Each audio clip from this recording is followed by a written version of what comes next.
Where's Fielder? He's gone to the dogs. Hi folks, Steve Fielder here. This episode has a special meaning for me, and I hope that you enjoy these conversations that I recorded recently at the UKC Winter Classic in Batesville, Mississippi. The Winter Classic is an event that kind of holds a special place for me. I recall back in 1988, it was, while I was at UKC, that we held the very first Winter Classic. We held it at the South Dartery Community Center outside of Albany, Georgia. We were there about 3 years. Under the circus tent, and we moved to the Exchange Club Fairgrounds in Albany and held the event there for many years until it moved to its current location in Batesville, Mississippi. My good friend Nubbin Moore, who on the day that I'm recording this, February 13th, is celebrating his 83rd birthday. So we want to send a big happy birthday wish out to Nubbin. He and I have logged thousands of miles together going to coonhound events. So hope you have a great day, Nubbin. Anyway, in these conversations, I had a booth there at the Winter Classic, and several people stopped by, and I took the opportunity to record our conversations. And that's going to be the content of our episode. It's a rather lengthy episode. And, of course, podcasts being what they are, listen to as much as you can stand at a time and come back to it and finish up. I thought about running it in 2 episodes, but I think we'll just do the whole kit and caboodle here, and I hope you enjoy it. So without further ado, I will pause briefly to thank W Hunting Supply.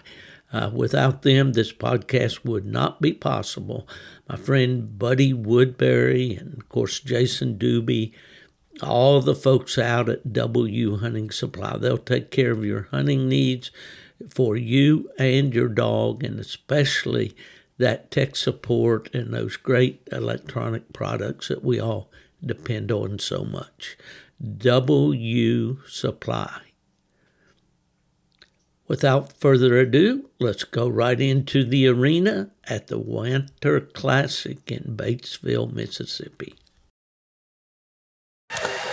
Welcome, everyone, to the Gone to the Dogs podcast. This is your host, Steve Fielder, coming to you live on Friday morning at the UKC Winter Classic in Batesville, Mississippi. Now, you're going to hear quite a bit of background noise here today as we're recording, because we are located in a prime location right by the stairs that goes up the stage where Alan Gingrich, the director of field operations or hunting ops, I'll get it right, is now addressing the crowd, telling them the parameters for the bench show that's coming up in just a few minutes.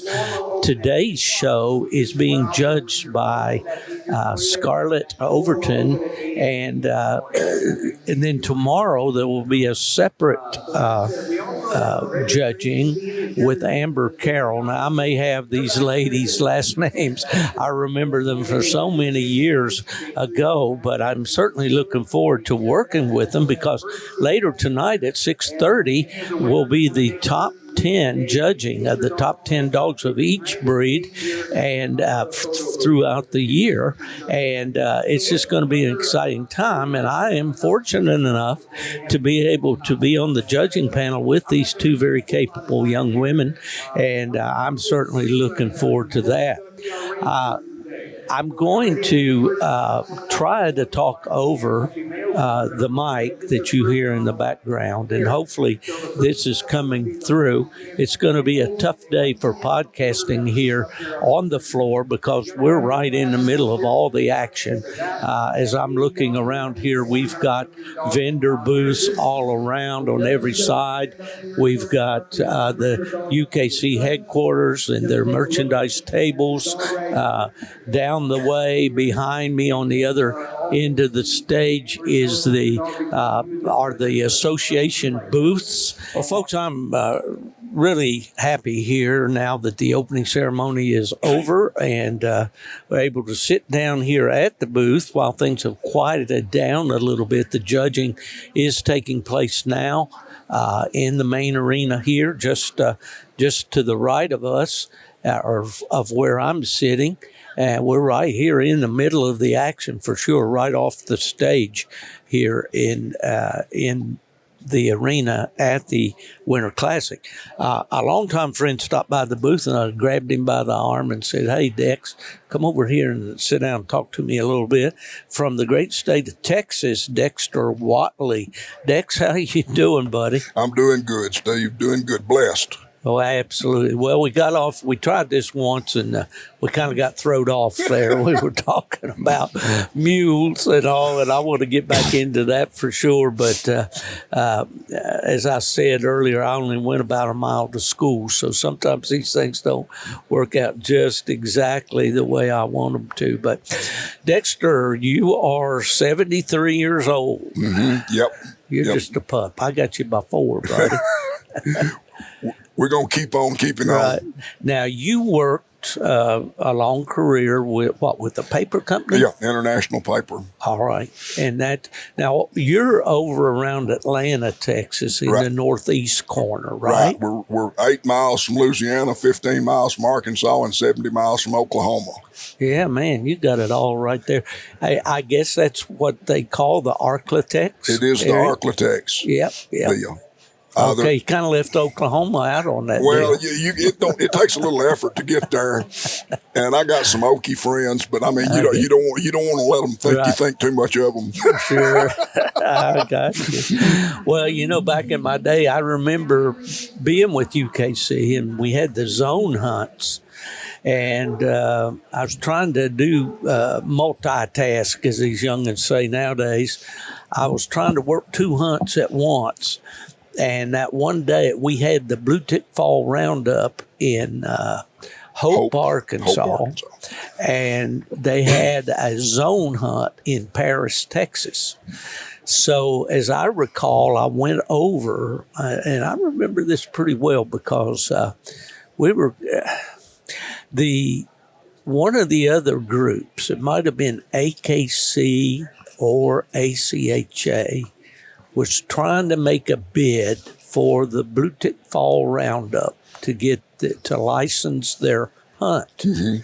And I believe it was AKC, and this was before my AKC day. Right. And I knew that they were going to be making a presentation there to the membership of BBCHA. So I was down working the zone hunt at Paris, Texas, and I believe that was the first year we had the zones. I believe it was, or maybe the second. Boy, I can't remember. That's been a long time ago. But what I did is I got up before breakfast and drove to Hope in time for that meeting, and I just wanted to be sure that I was there. And I can remember so well after they made their spiel and all for the, and I just stood up and I said, we're proud to be associated with the Blue Tick Breeders and Coon Hunters Association, and we have been for many years, and we've always tried to give you excellent service with your papers and so forth. And I said, and all I can tell you is we just want to continue to do what we've been doing. We appreciate your relationship and want to carry on. And that's basically all I said, and then I got back in my little rental vehicle and headed back to Paris, Texas. So I did double duty that weekend, and I don't know whether it had anything to do with what I said or not, but we did end up keeping that. And it was hosted there in Hope for several years, several years. Yeah. Had the opportunity to judge that thing one time. There was some guy named No, I won't go there. That was from Hope. No, that it's the home of Bill Clinton, Hope, Arkansas. Yeah. But anyway, yeah, those days back. Now, one of the things that I think that you're joined to the hip with is a very successful hunt that happened for so many years there in Atlanta, Texas, and that was the cystic fibrosis hunt. And give me a little background on that, Dix, because that's such a great story. Well, it actually happened. It very root came from Hope, Arkansas. It's just ironic that you said this, but it was when BBOA had a national hunt there, and I think it was '83, and my wife and kids had gone down to see her family in Beaumont, Texas, and she had left me. I was a young father with a sick daughter, and I was trying to be frugal with my money. And she knew I wanted to go to this event, and I came home, and she had a note and some cash there, and said, all they're wanting you to do is make a donation to the Arkansas Children's Hospital, which happened to be one of the hospitals that did a lot of CF work at the time. And I went up there with a young dog called Domino that was 18 months old, and I placed fifth Friday night and I think sixth Saturday night with the dog. And that was like giving a cocaine addict a shot, a snort. And in the process, I met Mr. Miller there. And I had already talked about this, envisioned this hunt, and I told him what I wanted to do, and Mr. Miller said, I want you to call me. And back then it was easier to get through. And I called him, he went through, he said, I'm going to help you walk this first one through. And he did. And the thing about it was a one-night, Saturday night hunt. We hunted 90 dogs, and we raised about $3,300. The same weekend in Longview, Texas, there were some women, and Longview is 10 times the size of Atlanta. They had a walkathon and raised about $500, which was an admirable amount. But I had called the Dallas office and said, I'm going to put on a coon hunt from y'all, and they laughed in my face. And anyway, when we sent them the check for $3,300, they never laughed again. And it lasted 35 years, and we cumulatively raised over $750,000, all for cystic fibrosis research. That's an amazing story. And of course, that, I think, probably your impetus for that was the fact that your daughter had cystic fibrosis. She is 45 years old, will be 46 this coming year, and she's in modestly good health. She does her treatments and her medication. She's very religious about it. And part of the money that we helped aim this toward was the pneumatic pulmonary vest that beats these kids' chest and breaks that mucus and stuff up. And a lot of those kids wouldn't have made it without that and some of the other high-powered antibiotics that have been developed through that. Yeah. Well, I know that it was a very, very successful event. We had dogs from 26 states and Canada and hunters from there. Yeah. Now, didn't we, when I was with AKC, didn't we send Jerry Mall down there? You did. With your sure did. Yeah. Well, it's just such a great thing. And that brings up the point when it comes to coon hunters, and I hear this all the time. I heard it on a podcast the other day. Coon hunters sometimes can get out there, and in the heat of competition, things, can get a little touchy at times and all that. But you just let somebody have an emergency in their home, a house fire, a child, that's sick or whatever, and coon hunters will come together. What's your perspective on that? I'm humbled at this brotherhood. I'm humbled at it. And people don't realize it. Anytime I look into my daughter's eyes, I see that. I see them. I see what they've done. And there's, I relate to this because there was a young man drowned in that champion cast, and myself and several other people were involved in putting on an auction and a hunt and stuff like that. And it's only a pittance for what's deserved, but coon hunters will reach each other. They will step out, and Yeah. it's humbling. It is, for sure. Well, Dexter, it's been great to talk to you. My format for this weekend is I'm going to try to talk to as many people as I can in short segments and build a podcast out of these recordings.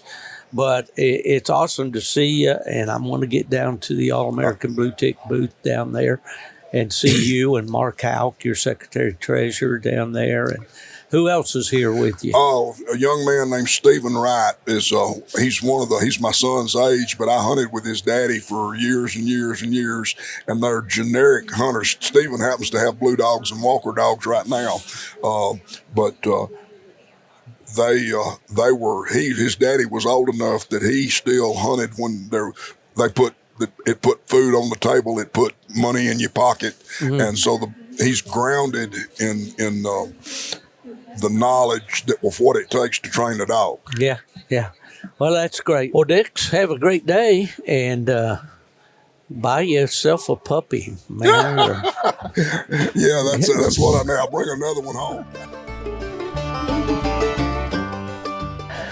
Well, friends, and you are my friends, very happy here to have lassoed another longtime friend of mine here at the Winter Classic, and that's Jerry Sullivan from Starkville, Mississippi. Jerry, I don't know when we first met. Was it in my PKC days, or how long we known each other? It's been UKC. a long time. UKC. Okay. It's been probably 40 years ago. And that's just like yesterday, folks. Right.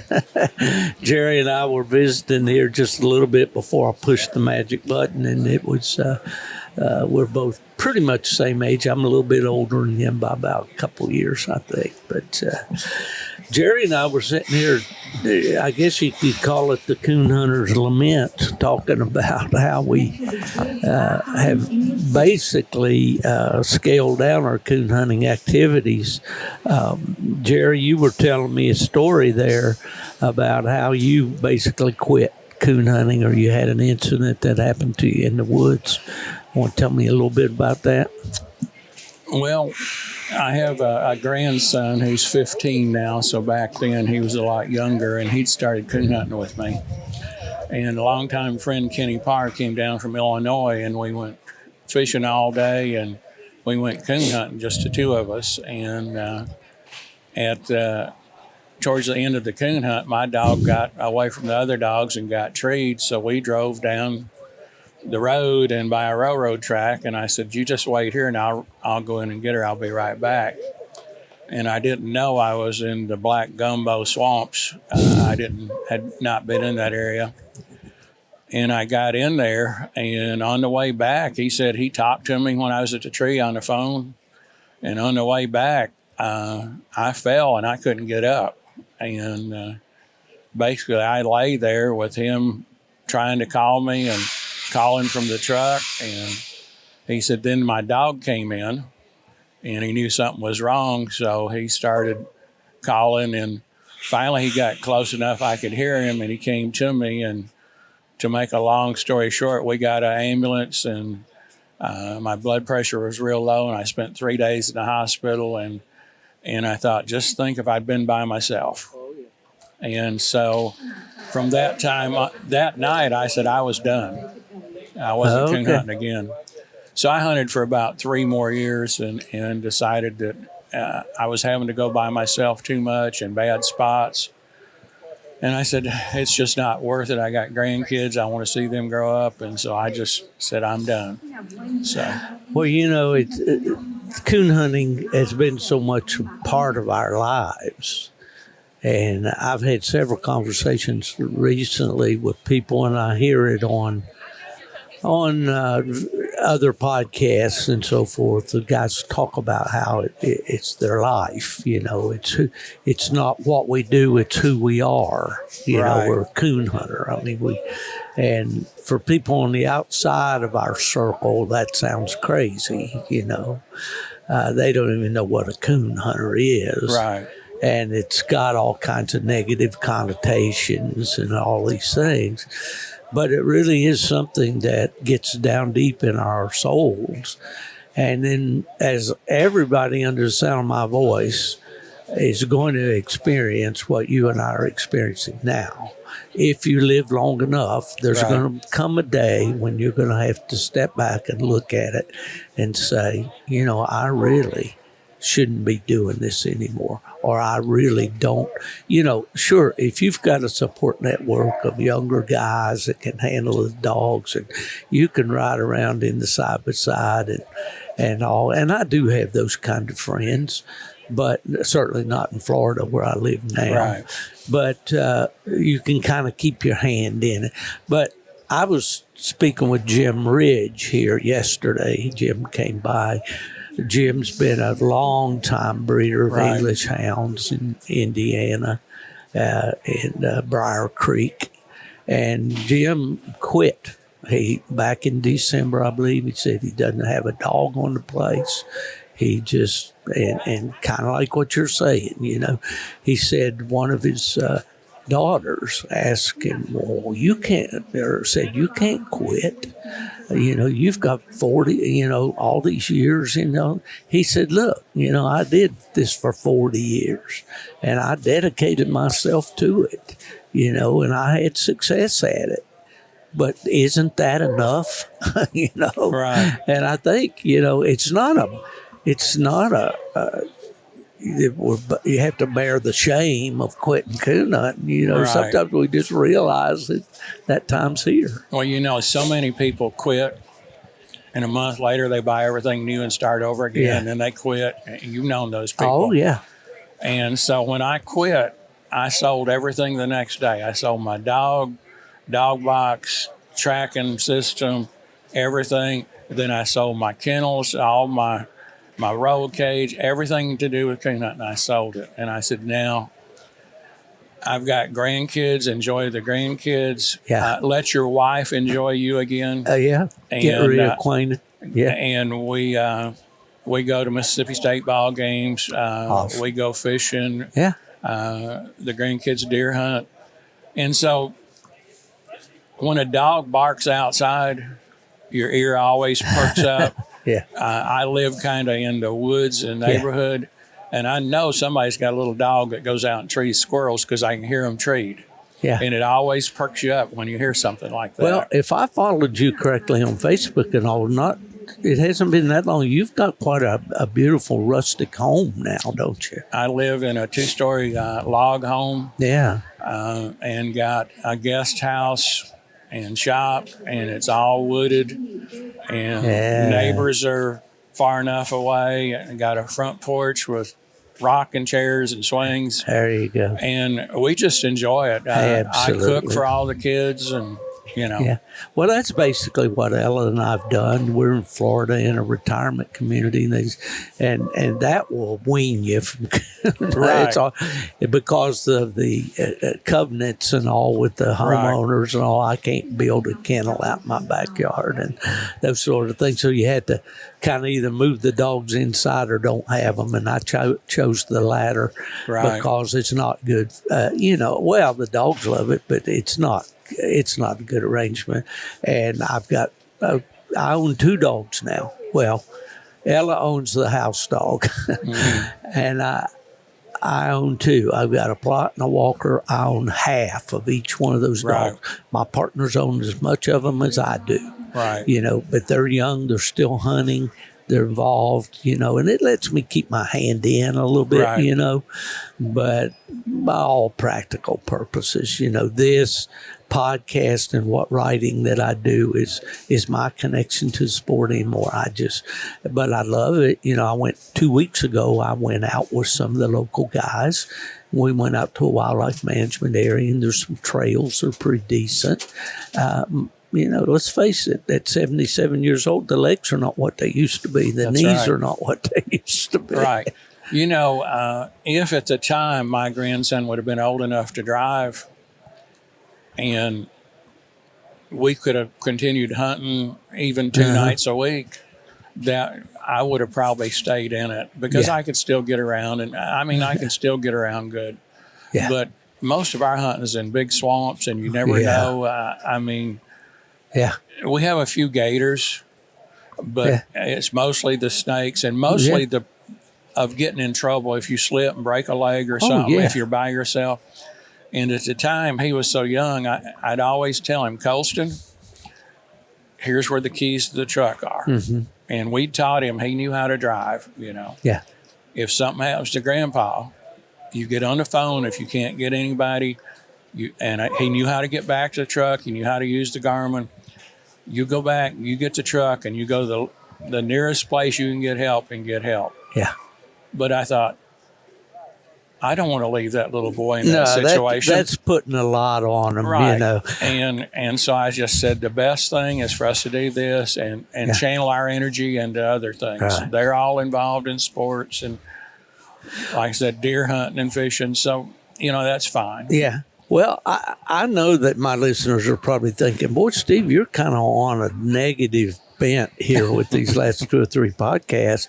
We did 2 tribute podcasts to fellow hunters. One, of course, Mr. Wimp, Aaron, just recently. Good friend of mine. Been his place many times. I'm sure he was, yeah. And the last time I spoke to Mr. Aaron personally was right here in this arena, right over to our right here, and spent a good while with him, But what I was going to say is, it seems like I'm on a negative bent here, but it's the cycle of things. And just like my friend in Virginia, Keston has a son that just turned 5, and the boy wants to go with him every night. Well, Keston lives in a mountainous area right now, and he hunts a dog that is not afraid of the dark. He goes. And I said, Keston, when you take your son with you, you're gonna. That's too much pressure on him if something happens to daddy. Right. So I don't want to be negative here, but I just want the guys to think about that when you take your small children and so forth. Especially now, I lived for so many years in Michigan.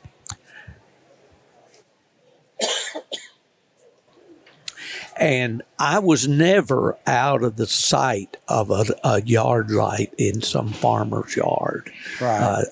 A mercury vapor light or something that I could, And the woods were relatively flat, a lot of crop fields and that sort of thing. That's a whole different ball game than hunting in the South. Hunting in the swamps and thickets and clear cuts at times and all that. It's just a total different world. But to go back to what you're saying, to take away from the negative, once you've done it like we have, those memories are with you forever. Oh, yeah. And you can be sitting there thinking about taking a nap, and you'll think about a hunt you went on, and you'll recall all the people and what happened and everything. And my friends from Illinois, Ronnie and now Bud you were Hedeke, originally from Illinois, right? I was originally from Mississippi. Oh, okay. And my dad moved up there in 1953 and went to work at Caterpillar. So I spent my growing up years in Illinois. Okay. And that's where I started coon hunting. Well, that was where the connection I had with you. And Ronnie Henderson and Kenny Parr and Bud Hedeke and Wilbur Holler would come down. Now, Ronnie Henderson was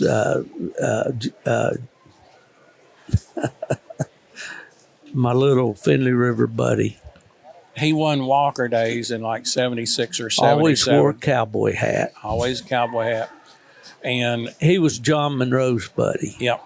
And that's who I was. They would come down. Well, John Monroe's come to my house and stayed and hunted. Yeah. And Tim Ball's been there. I mean, I've had a lot of people come down and go hunt. But Kenny said they were reminiscing, and Ronnie was talking about all the times they'd come to Mississippi and hunt, and said, Ronnie sat there in a minute. He said, that was the highlight of my life. He said, we just had a ball down there. I was still teaching school. Mm-hmm. I'd hunt till 11 or 12 o'clock, and I'd come in, and I had a barn that had a living quarters in it. They would go ahead and hunt till 2 or 3, whatever they want. They knew all the spots to go. Everybody knew them. Awesome. They'd hunt. Well, I'd get up and go to school. They'd sleep till whenever they wanted to, go to town, get breakfast, be ready to roll the next day, And big river bottoms and put them in, and we just had a ball. And so those memories, I mean, I hunted with Frank Giddings. I'll tell you a funny story about that. We went hunting with him one night, and about 2 in the morning, it was snowing, and the swamps had done iced over. Kenny and I said, Frank, we've had enough. Yeah. He said, well, I'll take you back to the truck. And he said, I'm going to go ahead and hunt to daylight. Of course he is. And we got back to the truck. And when we got to town, we could not find our motel. It was snowing so hard. And now you were up at Frank's, right? Mm-hmm. Yeah. And there was a policeman sitting on a corner in his car, and we pulled up and handed him the key. Said, can you take us there? He took us to our motel. How about that? I mean, there's stories like that you can tell all night long about. Well, if you've ever been hunting with Frank Giddings, and I've got a lot of great memories of hunting with Frank, it's going to be like that. If when you've had enough, Frank, he's got room in the tank. He's going to go a little more. We went to Georgia and hunted with Leon Jones and the drifting bush hog. Remember that dog. We'd go into a tree, and we'd start back, and Kenny'd say, "You're going the wrong way. You got to go this way. This is the truck." And he said, "No." He said, "Down here, you don't rewalk the path you come in on because the snakes will be waiting for you. You go back a different way." We didn't know. Snakes will be waiting. We left one spring break I had from school, and we drove 3,500 miles and hunted every night. And it was really funny. We ate catfish, 5 of those. Everybody wanted to feed us catfish. We went to Johnny's. We went to around Princeton, Indiana. We went to Morris Hertz. We went to Leon Jones. Ball and banjo. That was my cousin. Oh yeah, yeah. And we went out there and hunted with him, and we went to Georgia, and we came back and hunted with W.W. Moore in Alabama. Yeah, and I mean we just made a trip and hunted with we just planned it out. And, that's great. That's great. I mean, those will be with you the rest of your life. Sure. And of course, back then we all took pictures, and Well, people ask me, about these, and they're not doing it in a negative way, but say, "Man, you got a lot of stories." Well, they're memories. That's what you know. Right. Those memories. Every one is just a story, and It does me good to hear the younger hunters say, "I like the stories. I like to hear the stories about the old days." But when you get older, that's what you have left is your memories. And I would encourage anybody that's listening to this to get out like the way you did and make as many memories as possible. I'm thankful for my wife. She encourages me to get out. We live in Florida. So, it's either a plane ride or a long drive wherever I go. And she encourages me. She said, "You need to be out there with your friends, have a good time." Yeah. And she knows when I come back, I'm refreshed. Right. And let me tell you a John Wick story. All right. We started going down hunting with John. We were there like the week after the first pair of Wick Lucky Carhartts were made that Linda made. Oh, really? So we were hunting that whole time. And he was another one. When you got tired of hunting, you go back and he'd go ahead and hunt till daylight. Oh, yeah. And So anyway, we were down there and we were hunting Moonlight Major, the black and tan he had. And you could see a big storm coming. And we kept saying, well, we're going to get wet. And so that night, John had told us that his book was, in progress, was just about finished. Yeah. So I said, John, I want the first copy of the book, and I want you to sign it. He said, okay. I said, do you know how much you're going to charge? He said, no. I said, well, here's $20. I want the first copy. So he said, okay. And that storm came in real quick, and a bolt of lightning came down. We were trying to get back to the truck and hit right in front of us.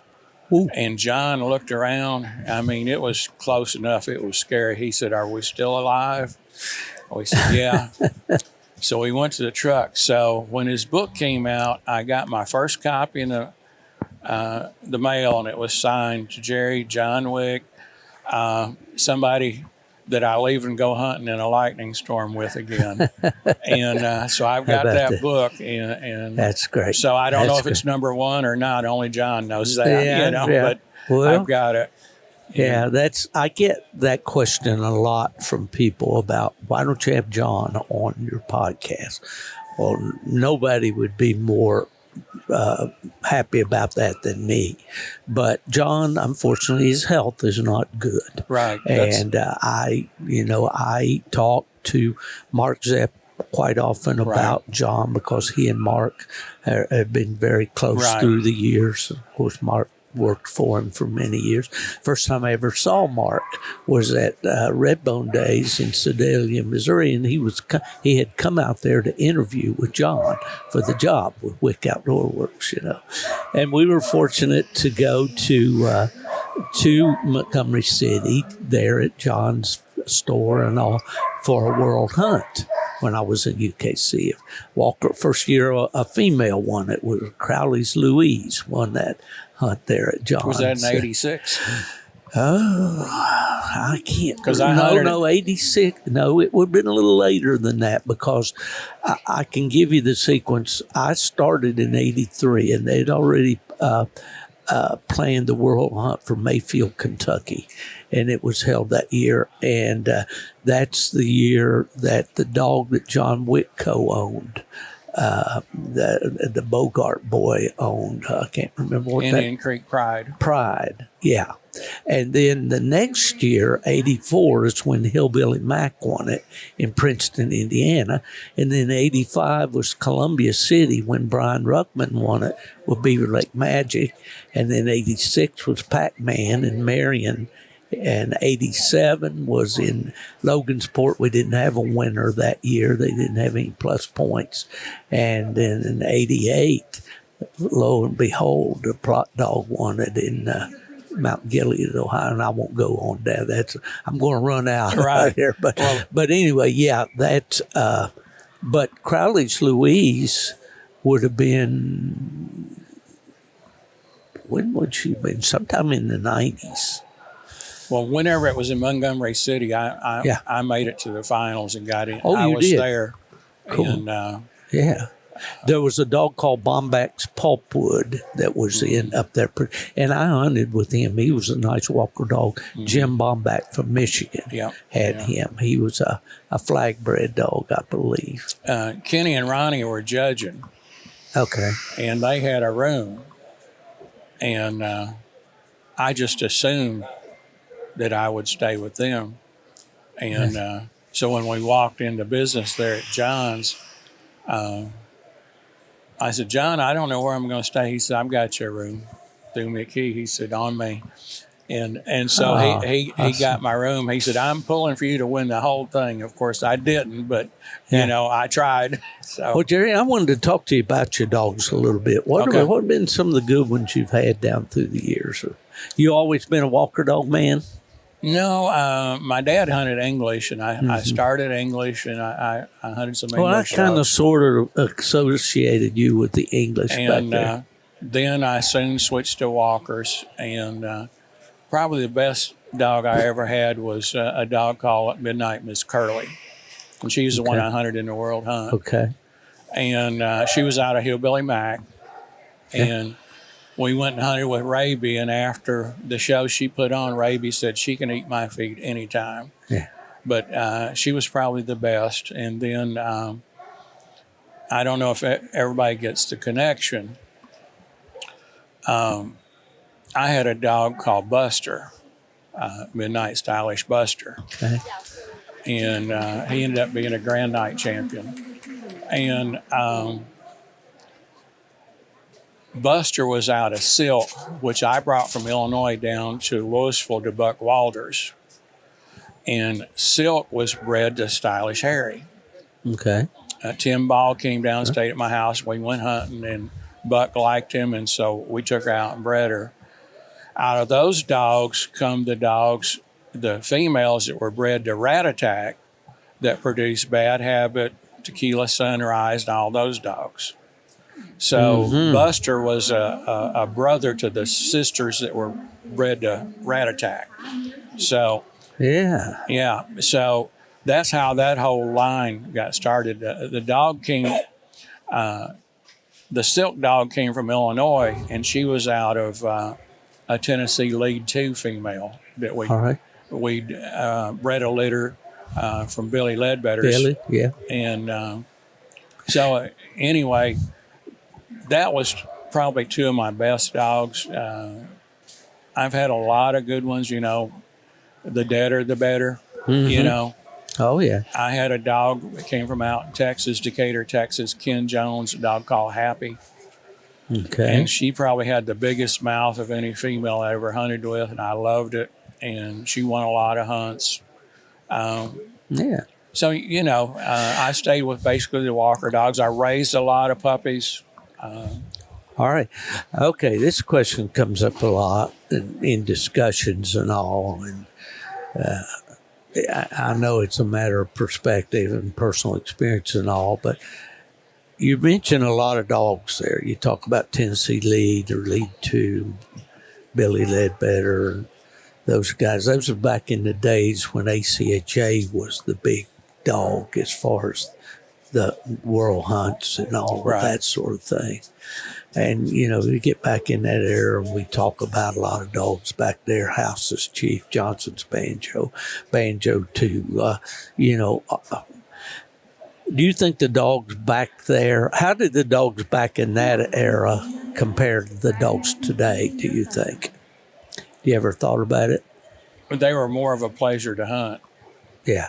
You could go and listen to them strike a track, run a track, and tree a coon. You could compare your dog to somebody else's dog because usually if whatever dog struck, the others went to them. They all ran the track. You could have a first tree, second tree, third tree, fourth tree, trees closed. Nowadays, Jerry Sullivan's personal opinion, all the dogs are hot nose. Yeah. They go till they find a coon they can tree, and that's why they're accurate. Yeah. So you don't hear a race. They're never on the same tree. I've been watching YouTube, the videos, and so on. They're never on the same tree. They're tree dogs. They're good tree dogs, and they have coons. At least they show they have coons. Yeah. But I can remember standing with Billy on the edge of a frosted over swamp and listening to Lead 2 take a track through that swamp and tree it on the other side. And that's the thrill. That's the pleasure of it.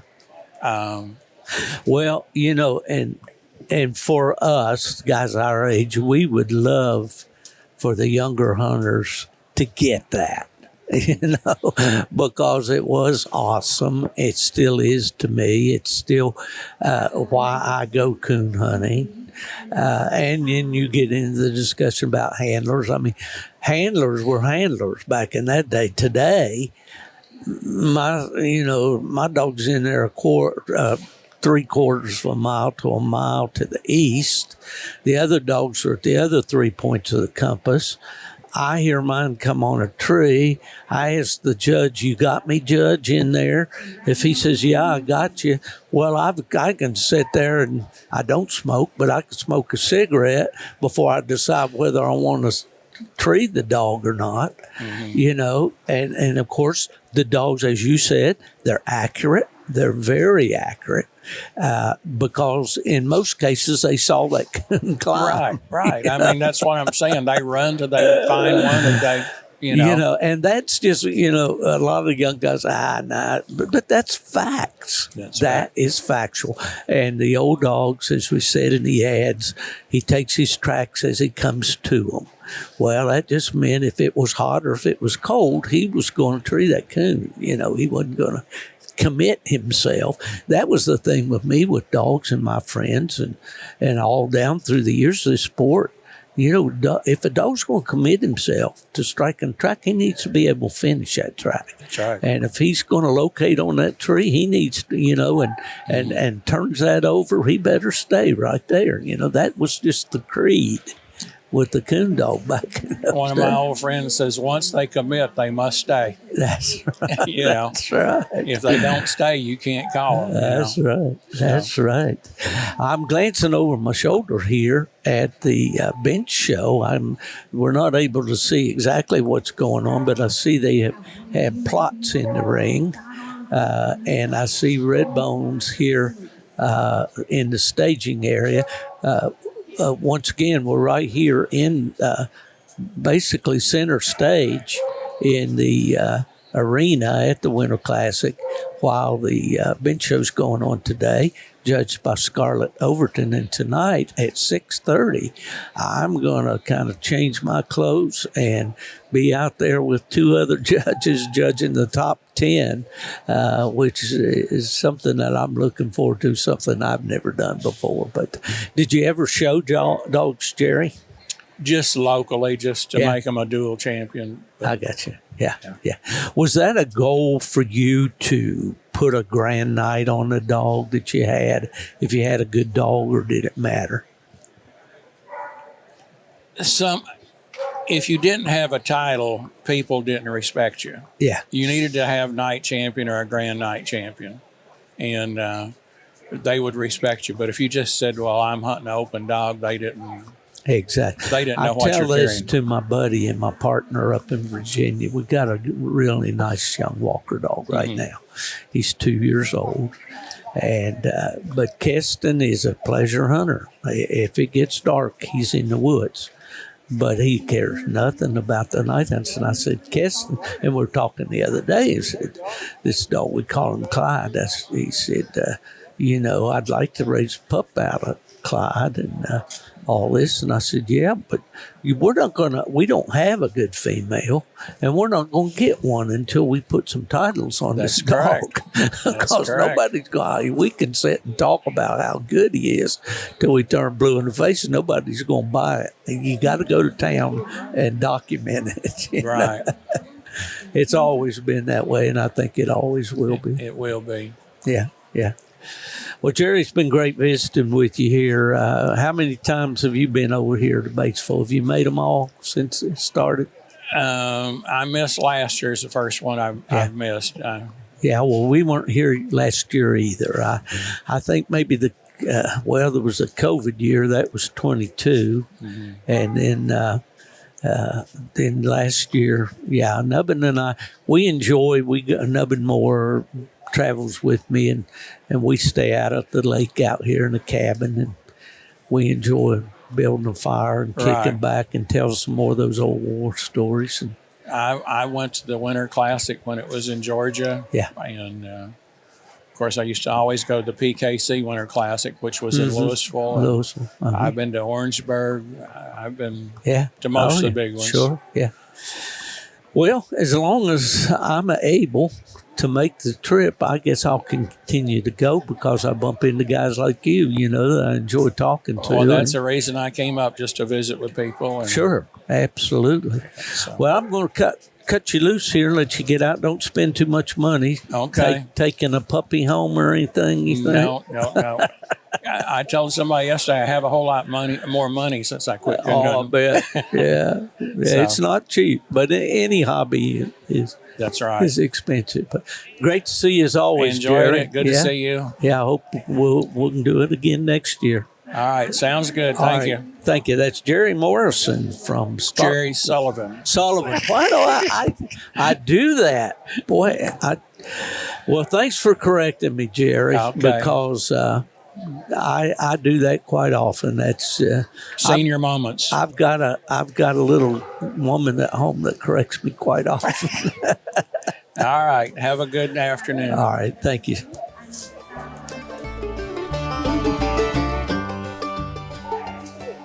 Once again, we're here in the main arena at the UKC Winter Classic in the city of Batesville, Mississippi. This is day one, Friday.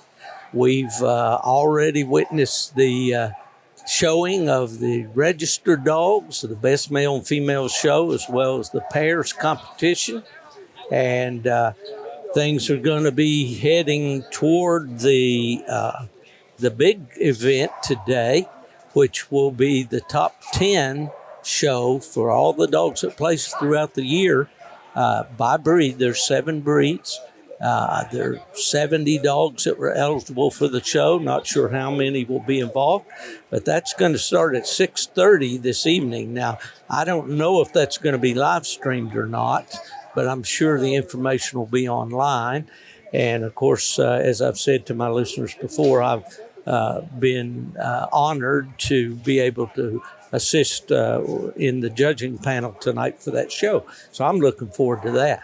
But one of the highlights of any big event like the Winter Classic is getting to meet folks that I've known through the podcast or online and haven't had the opportunity to meet them face to face. And the next fella here that I'm going to bring to the microphone is just that guy. I have Marty Burleson from the city of Burleson, Tennessee. And Marty is a regular listener to the Gone to the Dogs podcast and actually participates in our Wheel of Name spins on a weekly basis. So it's really good to be able to meet Marty face to face. How you doing, Marty? I'm doing fine, Steve. Good. Well, are you having a good time here? Oh, it's a great time, a nice crowd. Yeah, it is a nice crowd today. Do you usually come to the Grand? I'm wanting to say Grand American. We were just over there in January in South Carolina, but to the Winter Classic, do you come regularly? I've been 3 or 4 times in have the last few years. Okay, well, good deal. Good. Now, I don't want to embarrass you by asking you how old you are. I know you're a lot younger than I am. Are you retired or are you still working? Well, actually, Steve, I'm retiring this year from a farming operation. I've been farming around 40 years, and I'm 65 years old. So I will not be putting a crop in this year. This will be the first year you won't be planting a crop. Yes, sir. Wow, that's a landmark in your life, I'm sure. It is. I'm looking forward to it and spending more time in the woods. Oh, I bet you. Family farmers? Did you grow up in a farm family? Well, I grew up in a farm family. Actually, my dad had a cattle farm, was a cattleman, but when I graduated high school, I started my operation on my own, a row crop farm, and that's how I started. And my grandfather had some land, and I farmed some of his land and family land and whatnot, but that's awesome. Kind of started off on my own. That's right. Well, we hear so much. We all know without the American farmer, we'd all be starving. But I imagine you've seen a lot of changes in that profession over the years. I've seen a lot of changes, Steve, from small tractors to tractors that would auto steer, that'll drive themselves, and technology's taken over. Oh yeah. Well, I look back to my UKC days back I started there in '83. And we didn't have, we had a mainframe computer in the house that the papers were beginning to be processed by computer and so forth. And then we got into PCs or personal computers. And I remember when Fred Miller, who was the owner of UKC at the time, said, you're going to have to go down. He told us on the senior staff, said, you're going to have to go down to local college, Kalamazoo College, and take a course in personal, what was it called? Introduction to computers, And I didn't know how to turn one on, but times have flown by, and I've tried to keep in touch, these podcasts and things, but I don't get into the sticky stuff. I just run my mouth and hit the right button, and it records, and somebody else worries about all that. But we see a lot of changes in life, that's for sure. But you're a young man. 65 now? Yes, sir. Oh, that's great. Well, yeah, that's the time. I retired at just shy of 65 myself. It's been hard for me to believe I retired in 2011. That time gets by too quick. Well, tell me about your family a little bit. You have children? I have 2 daughters and 1 son, and I have 6 grandsons, and I have a step-grandson and a step-granddaughter. Oh, that's awesome. That's and awesome. My wife. Yeah. I met your lovely wife Right. here just a minute ago. She told me she's a teaser. She likes to carry on, And Oh, she does. She's a delightful lady. Well, what got you in the coon hunting game? Well, as we were talking earlier, my grandfather, he was a coon hunter, and I was about probably no older than 6. He carried me on my first coon hunt, and it wasn't long till my dad went and bought me a hunting coat. I had to have a game bag on it. I was small and whatnot, and I just started going with him, and and it just evolved from there. I have never really been a competition hunter. I've always been just a pleasure hunter, but I always keep up with all the competition hunts and the dogs and. Yeah. Well, you've been a part of the sport for all those years, and Right. there's a lot of people like you out there, that never. My father was a prime example of that. He never cared for competition hunting at all. Well, actually, he got the bear hunting bug, but he was always a coon hunter. He grew up there in Tennessee with cur dogs hunting. They didn't have many coons. They had possums, skunk, whatever they could catch and sell the fur. A couple, him and his brother, but he always took the magazines. And that's how I got interested in it, Right. Well, going with him. But then I wanted to go to the next level. I wanted to be at the hunts. I wanted to be at the shows and all, So I caught that bug pretty early, just out of that. But, well, how did you find out about the Gone to the Dogs podcast? I was listening to some podcasts, and I, to be honest with you, I just ran up on it searching. Yeah. And, Okay. I always saw you in the Cooner magazine and the writing for them, and the Coonheim Bloodline also you wrote for them, Right. I believe. Correct. Yeah. And anyway, I just started listening to your podcast and enjoyed them. And it's kind of a game, to listen and try to answer that question on Friday afternoon. Oh, yeah. Yeah. Well, that's I mentioned earlier, and some listeners may not be aware, but, each week I post a question of the week based on the previous week's podcast. And my wife stays after me. She said, "You got your question up yet?" And sometimes I forget, don't get them up early in the week. When I get them up early in the week, I get quite a few participants. If the longer I wait toward the end, it doesn't give people time. But, that's twofold. I guess people would say, well, that encourages people to listen in order to be able to play. But I think it's more the people that listen anyway and just enjoy being part of that community and all. And Plus, you learn a lot. You have a lot of interesting things on there. A lot of topics that you speak about, and it's not only coon hunting. It's other items. Like the other day you were mentioning about your heart attack and things like that. Well, that probably was more of a public service announcement than anything else, but it did happen at a coon hunt. And it got me thinking that, the warning signals I'd seen were when I would be out hunting and stuff and be short of breath and all that. So I'm thinking, and I have over the years, as many of coon hound events that I've been associated with, I have known fellows that didn't make it out of the woods, and that thing can creep up on anybody, So I I had second thoughts about it because I didn't want to scare everybody off. And I didn't want people to say, well, I don't want to hear about that. Yeah, and you don't want to hear about it, but it is something that we all need to be aware of. And so, yeah, I'm glad to see guys like you that, appreciate kind of what I'm trying to do with this podcast, Marty. Right. I learned way back in the first one that we did was when I was Chris Powell and I started this Houndsman XP. And I was green as grass when it came to podcasts. I had not really even listened to any at that point. And then I started listening to them, and it was kind of interesting when we got with the the network that was going to post our podcast. We said, well, what can we expect as far as downloads and people and all? He said, oh, if you get 150 or 200 like that, you'll be doing real good, when you start out. Well, right off the bat, man, we were getting 10 times that many. But of course, we're in a niche, with the tree dog people.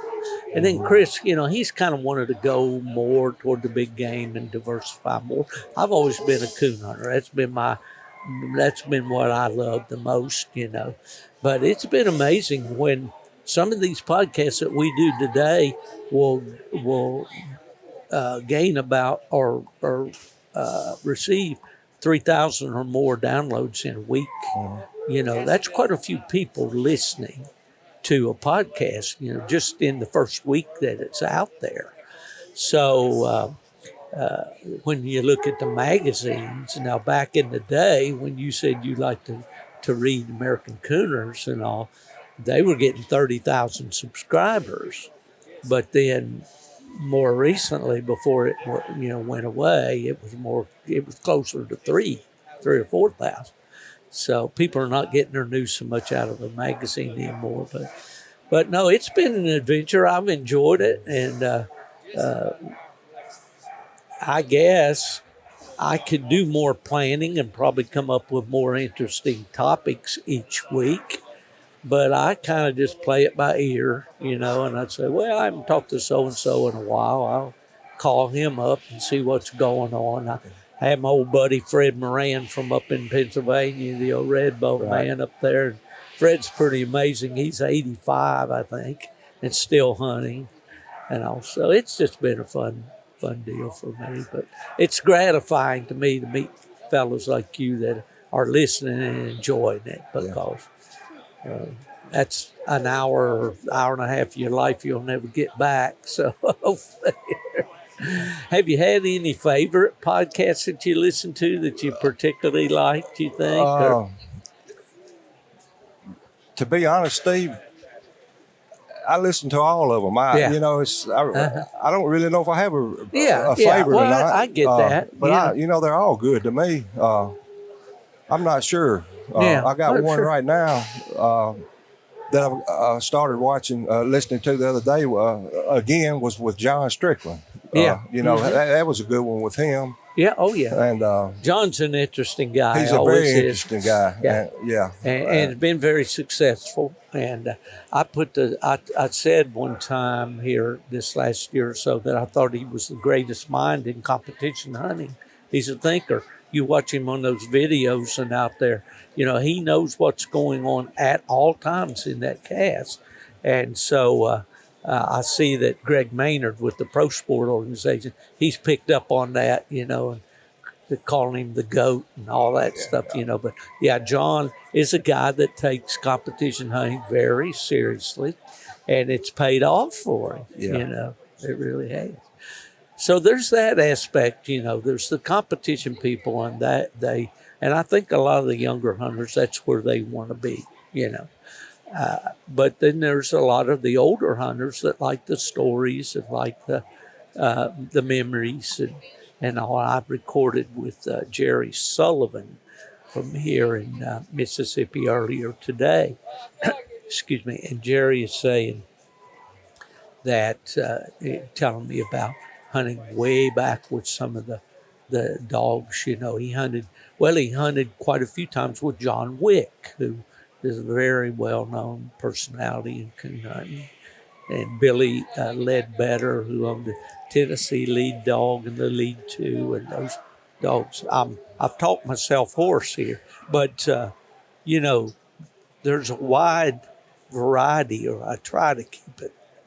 Right. Well, we're going to try to keep them coming. There's times that I think, well, is anybody really enjoying this, you know?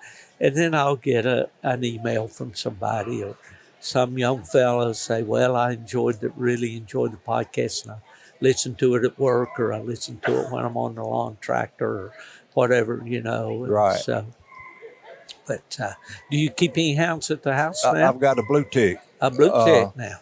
He's 5 years old, and I just have one dog. I got a grandson that goes with me most of the time. I hunt a lot by myself, and he's Oochman bred, top and bottom, and the first dog I ever had was a grade blue dog. Probably could have had papers, but she didn't. And way back in the day, and the first dog I ever really had that would tree a coon for me. And I partial to blue ticks, but I've also had walkers. Okay. But I really like either one, walkers or blue tick, any kind. But that'll do the job. And Sure. I want an accurate dog, one that when he or she trees, to have a coon. That's the key right there, isn't it? Mm-hmm. For sure.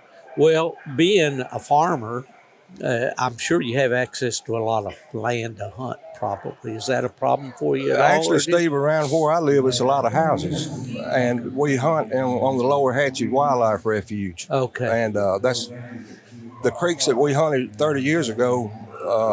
There's houses built around subdivisions and whatnot. Tipton County is a growing county, north of Memphis. Well, I imagine. Yeah. That's one thing that we have to do. We have to get away from the roads and the houses. Yeah. And we hunt the Hatchie River bottom. Is that a wildlife management area? Yes, it is. Oh, okay. Yes. Yeah. And it's season's open the same as a statewide season. Okay. We can't hunt in the summertime. Public, can't hunt on it, and we just pretty much shut down in the summer after season closes in March. I remember having a good pleasure hunt one night with a late friend I mentioned to you, Kenneth Raines, who lived in Millington. And Mr. Fred Sanders was a black and tan man. He had lived in Memphis, but then he moved down to, is that New Albany, or there's a town in Mississippi just south of Memphis. I can't remember the name of it. But anyway, I went over and hunted. Kenneth belonged to a hunt club called Lucky Doo, and it was right on the Mississippi River. And we rode four-wheelers and all. We had a great hunt, just a pleasure hunt. I think it was probably on my way back from the White River Refuge that one year. And but that's pretty country that you got. And you've got quite a few more coon, I would say, in western Tennessee than say like Middle Tennessee or East. We have a lot of coons. Where we live, we have an abundance of coons, and we pretty much strike one pretty easy. And not every night, but most nights, we usually do pretty decent treat 2 or 3. And yeah, well, that's good. I mean, that makes the hunt a lot more fun. I lived in Michigan for many years, and we had a really good coon population up there. It was easier to train young dogs and all. We keep them on a coon and all. You mentioned your Oochman blue ticks.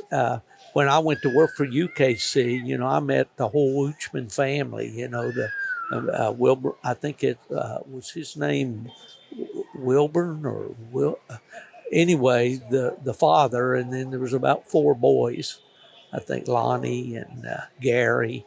And I ran into Gary one night hunting in the White River Refuge just by accident here a few years ago. And we must have sat and talked for an hour. The dogs had got treed in kind of deep, and he had a young man with him, and so did we. And we sent those youngins to the tree. We sat there and talked for a long time. I had a great visit with him, and Boy, that's been a coon hunting family. It down has. through the years. They put the blue ticks on the map. Yeah, You know, yeah. every dog you have now mainly just about goes back to an Oochman dog. That's right. Somewhere down the line. That's right. And I was fortunate too, and especially those early days, to go to the fall roundups and meet Albert Vaughn and Warren Haslauer and the gentleman that ran he was very active in the association back years ago, and his name's escaped. T.E. Neely and a lot of the people that were very T.C. Jones. T.C. Jones from Winona, Mississippi. It's interesting when we go to White River and we'll be sitting around the lodge just, after the hunter, way we do when a group of hunters get together.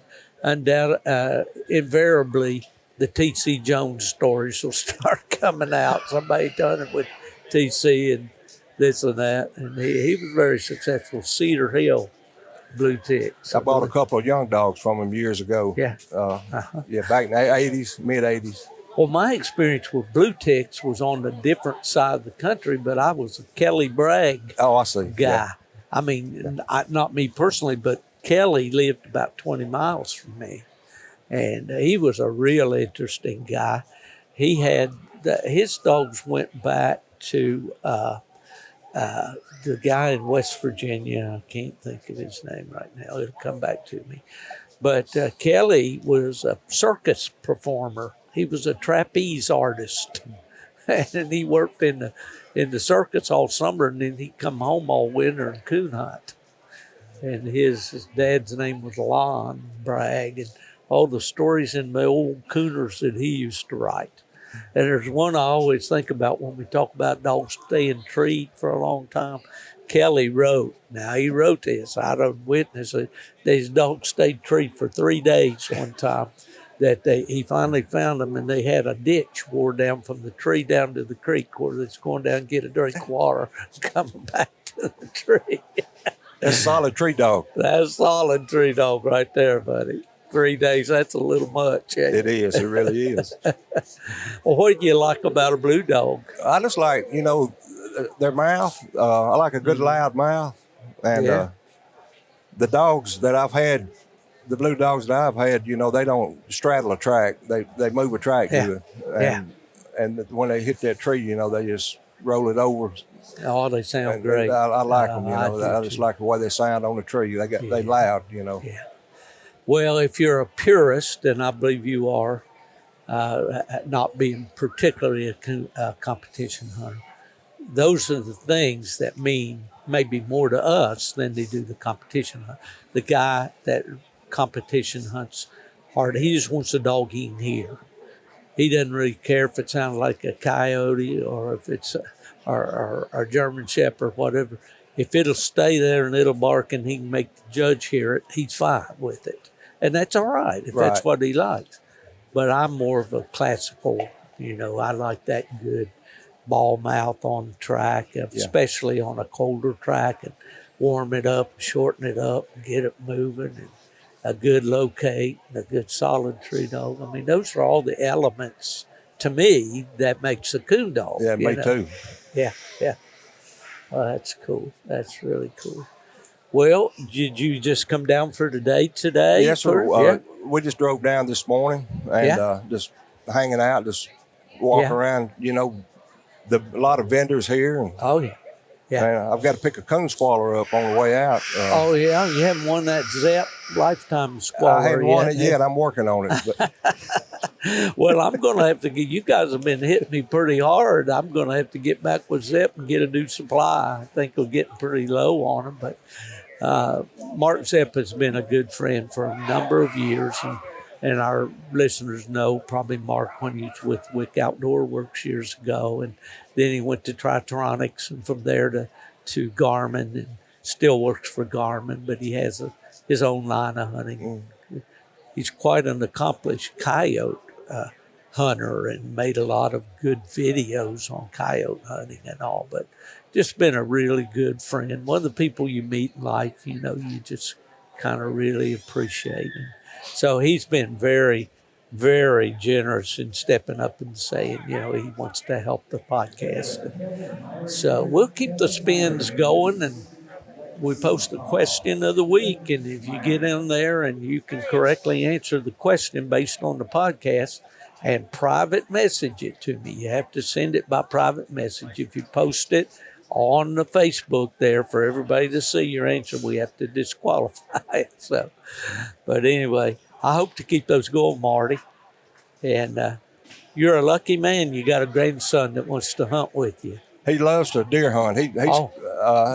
He's a deer hunter, but he loves to duck hunt, which we do duck hunt. I duck hunt some, not good. As much as I used to. I used to hunt every day and in the winter. And but anyway, he's a duck hunter, deer hunter, and a coon hunter. Yeah. So. Well, you're lucky. You're on that Mississippi flyway through there, Yeah. And you get those ducks. Of course, when we go to White River, there's a lot of duck hunters around. Oh, yeah. And we kind of squeeze in the window between the seasons there.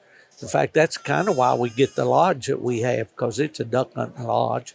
But it's kind of in between the early and later seasons and all. But I'll never forget, as a kid, my dad was working at Charleston, on the Kentucky side of the Mississippi, right at the mouth of the Ohio River.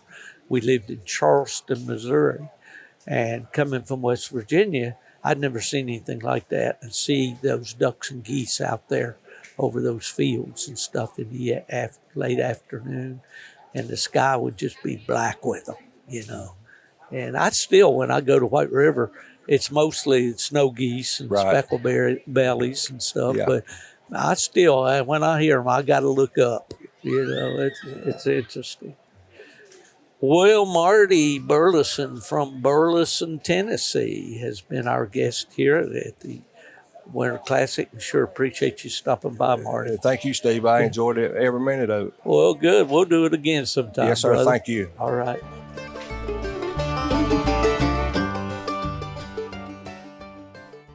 Well, we're in a lull in the action here a little bit at the Winter Classic. The show arena is quiet now.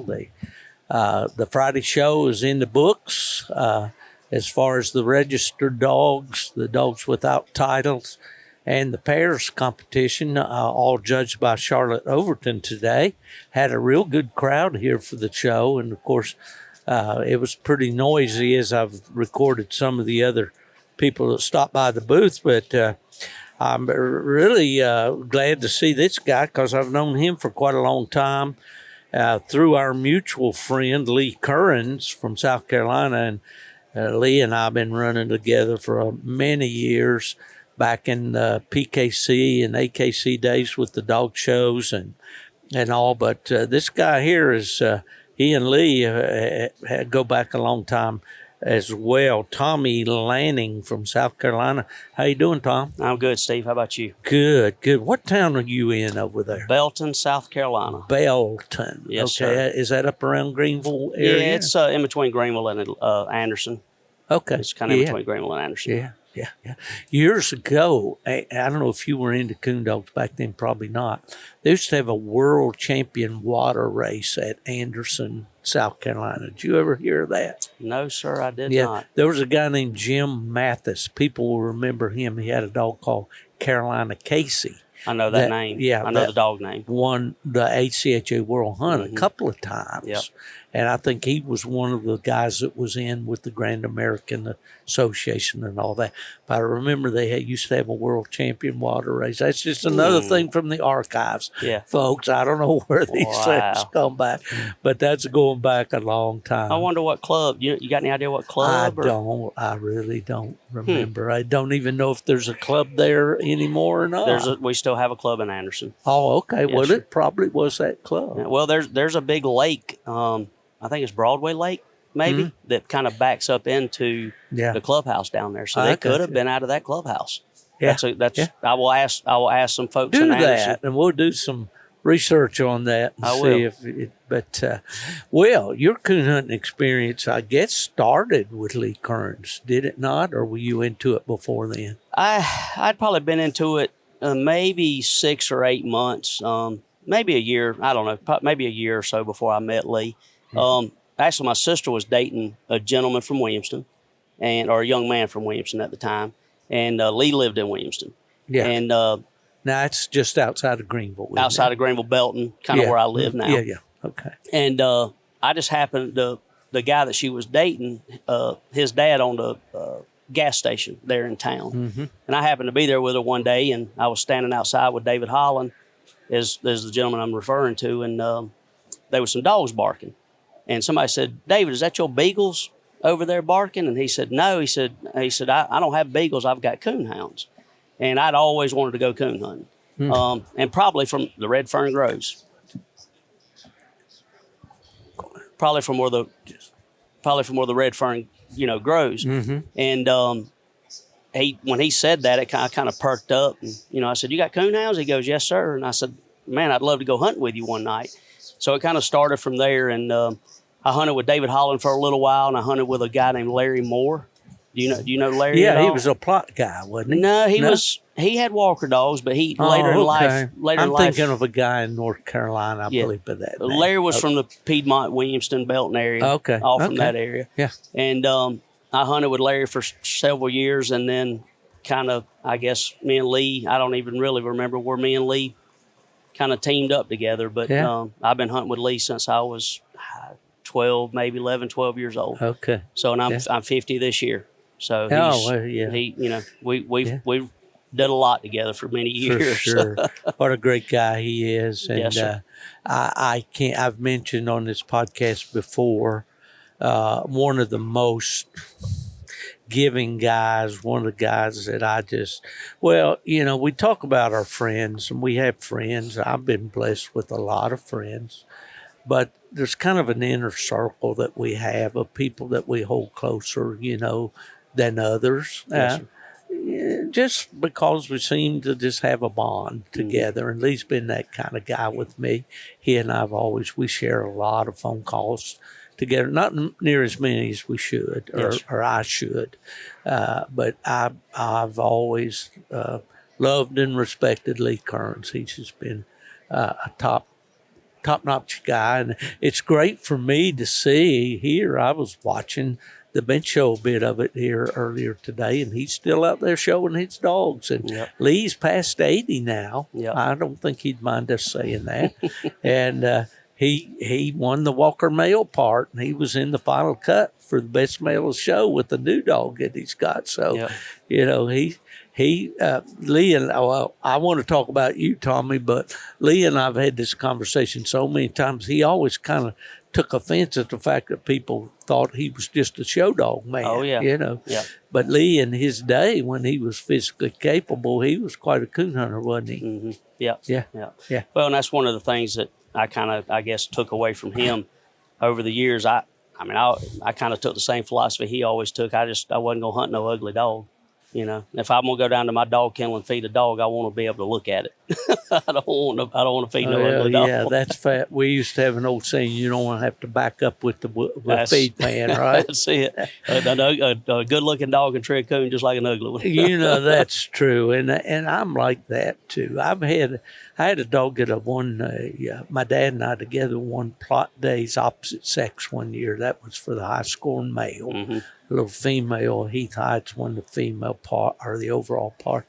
Wrangler, he was a great dog. I loved that dog. He's a coon dog, but he had bad front feet, and that always bugged the heck out of me, Yeah. And then later on, the cruise dog that I had that I was hunting a while and was really enjoying him, and he was doing good, but he would never make it on the bench, so... Yeah. I was talking to Hope Fields. She and Ronnie Fields up in Virginia have Cruz now, and she said, "Boy, I'd like to show Cruz if it wasn't the little old front feet he's got." Yeah, that's the Lone Pine puppy. That was one. Yeah. And I asked Randy Smith about that one time. I said, "I like old Cruz all the way around except those front feet." He said, "Well, he's got no show dogs in his pedigree." But no, I love to see these good looking dogs with good feet and good legs. Yeah, I remember being a kid, probably before I started really running the roads with Lee much, but I had a black and tan. He could water ski. His feet were as flat as they could be, Steve. But I tell you one thing, he would show. I mean, he'd get up on them. Well, no, he wouldn't get up on them, but he'd show. Oh, he'd show. He'd show. He just didn't have no feet. Yeah. You know, he would stand and he would do everything he had to do, but he just blessed him. And I didn't know no better. Yeah. I went all over the place showing that dog. People when they start out, they don't know, you know, and yeah, I can remember seeing that. I can remember seeing those kind of dogs on the bench, you know, back when I was judging and all, and people, there was that belief or that feeling that if you got him to stack and he didn't move, then he was a show dog. He was a show dog. Yes, sir. Oh man, the good times.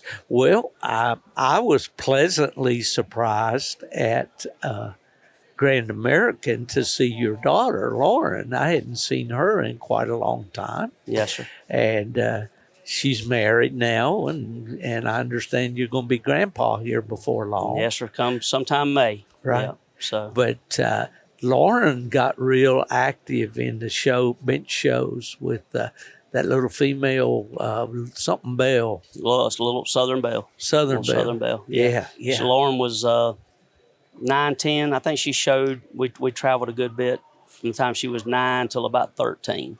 Yeah. Till she got into high school, and then she kind of Yeah. decided she wanted to go. She come out of retirement a couple of times and would show up at Walker Days Youth or somewhere like that. She was a natural at it. She could get the best out of them. She had a good dog too. It helps. That helps. helps. Yeah, for sure. But yes, we actually talked about that, and she come up at the Grand American and saw everybody, and she was excited as well. Yeah, so that was good. Next year we'll have a little rugrat. That's right. Running around behind us. So. Hopefully, maybe a little coon hunter there come along. It's going to be a little girl, so we'll have to see. Oh, it's a girl. Yeah, it's a little girl. Well, that's awesome. So, that's we got to get them moved back home, though. They live in Charleston now. Oh, I see. Yeah, is that in the plan? You working on it? Yeah, they her husband they own a roofing company, and Lauren works for me, so she works remote. But her husband and a couple of guys own a big roofing company down there. They're talking about opening up a Greenville office. Oh, that'd be so good. if they do that, they'll get back home. That's good. Well, so hopefully sooner than later. Of course, yeah, you want that grandbaby. It's close. If not, I'm gonna be living in Charleston. I got a feeling. Well. I don't talk a whole lot about my personal life, but Ella and I, we're both second time arounds. She raised 4 daughters, and I raised a son. And then we got back together after some 35 years or so. We hadn't seen each other. And we were, when we did get together, the question came up of where we're going to live. Well, she was living in Florida at the time, and I was in North Carolina. And she loved the cabin, and she loved the mountains and all. She was from West Virginia, just like I was. And we talked about that and all. And I said, Ella, you've got grandkids in Florida. You need to be where those grandkids are. Yep. You need to experience that. They're growing up and all, and I will enjoy it too. Mm-hmm. So that was pretty much a no-brainer for me to go where the grandkids. Of course, my son, and then he had his daughter. They're up on the west side of Chicago. I know I'm not going to move to Illinois. No, sir. That's not going to happen. But anyway, that's cool. That is so cool. Well, do you keep any dogs anymore? No, I've still got 2 dogs. They're down at a gentleman's house down in Swansea, South Carolina. Robbie's got my old dual Grand Radar dog. He was out of Lee's Kentucky River Rowdy dog, and he was a semen pup after 20-something years of Rowdy being gone. Was that the one that Cleo raised? She raised the litter. Mm-hmm. Yes, sir. Yeah. And I got Radar. I had a puppy off of that cross. His name was Yeti, and to be honest with you, he was probably going to be my lifetime hound. Yeah. We fought some stuff with him when he was a puppy early on. He was anemic. He had low iron, and there was a couple times I took him to the vet, and I was embarrassed to take him to the vet. He looked that bad, and I spent a small fortune on him, trying to keep him alive and figure out what was wrong with him. And at the time he was 3 or 4 months old. He was still little, and Cleo helped me. We sent the puppy down Cleo to Bowers. Yeah, Cleo Bowers. She helped me. I called her, Steve, and I said, "Listen, Cleo, I've spent all the money I can spend. I'd spent probably $2,000 or $3,000 on keeping a 3-month-old puppy alive. Yeah, and I'd already given a good penny for him, so I had a small fortune in this puppy. Yeah. And she said, send him to Savannah, and I'll send some money down there. When that money runs out, we'll figure out what we're going to do. And I did that. I took him down there on a Thursday, and I think I went and picked him up maybe on Monday. And this is no lie. I'd done several blood transfusions, you name it on him. Man. Yes, we spent some money. So I go back and get him Monday. They gave me a $10 bottle of iron pills and told me he should be fine. And he was. So I started hunting him, and he was a nice hound. Had a mouth. You'd hunted with Rowdy and Boomer. Oh, yeah, sure. He had a mouth as good, if not better, than both of them. And I went down one day to feed him, and I had a pet raccoon at the time, and he was out on the back porch because I'd let him out, and he'd run around the back of the house, whatever. And when I went down to feed him, he darted out behind me. Yeti did. And he went up to the house, and I saw him go around the back of the house, and I thought he was going to get the coon. Well, he kept on going, went around the house, and went out in the road and got run over. Oh, my goodness. I mean, I literally sitting there watching him. And my goodness. he got run over, and needless to say, I ended up having to put him down in my yard. And then I got the radar dog, what's his name? Sylvaeus Franklin, I think. You know that name? I don't. He's down toward Orangeburg somewhere. Okay. He had radar, and he had gotten radar through Cleo and them. I don't know how they all got him back down there.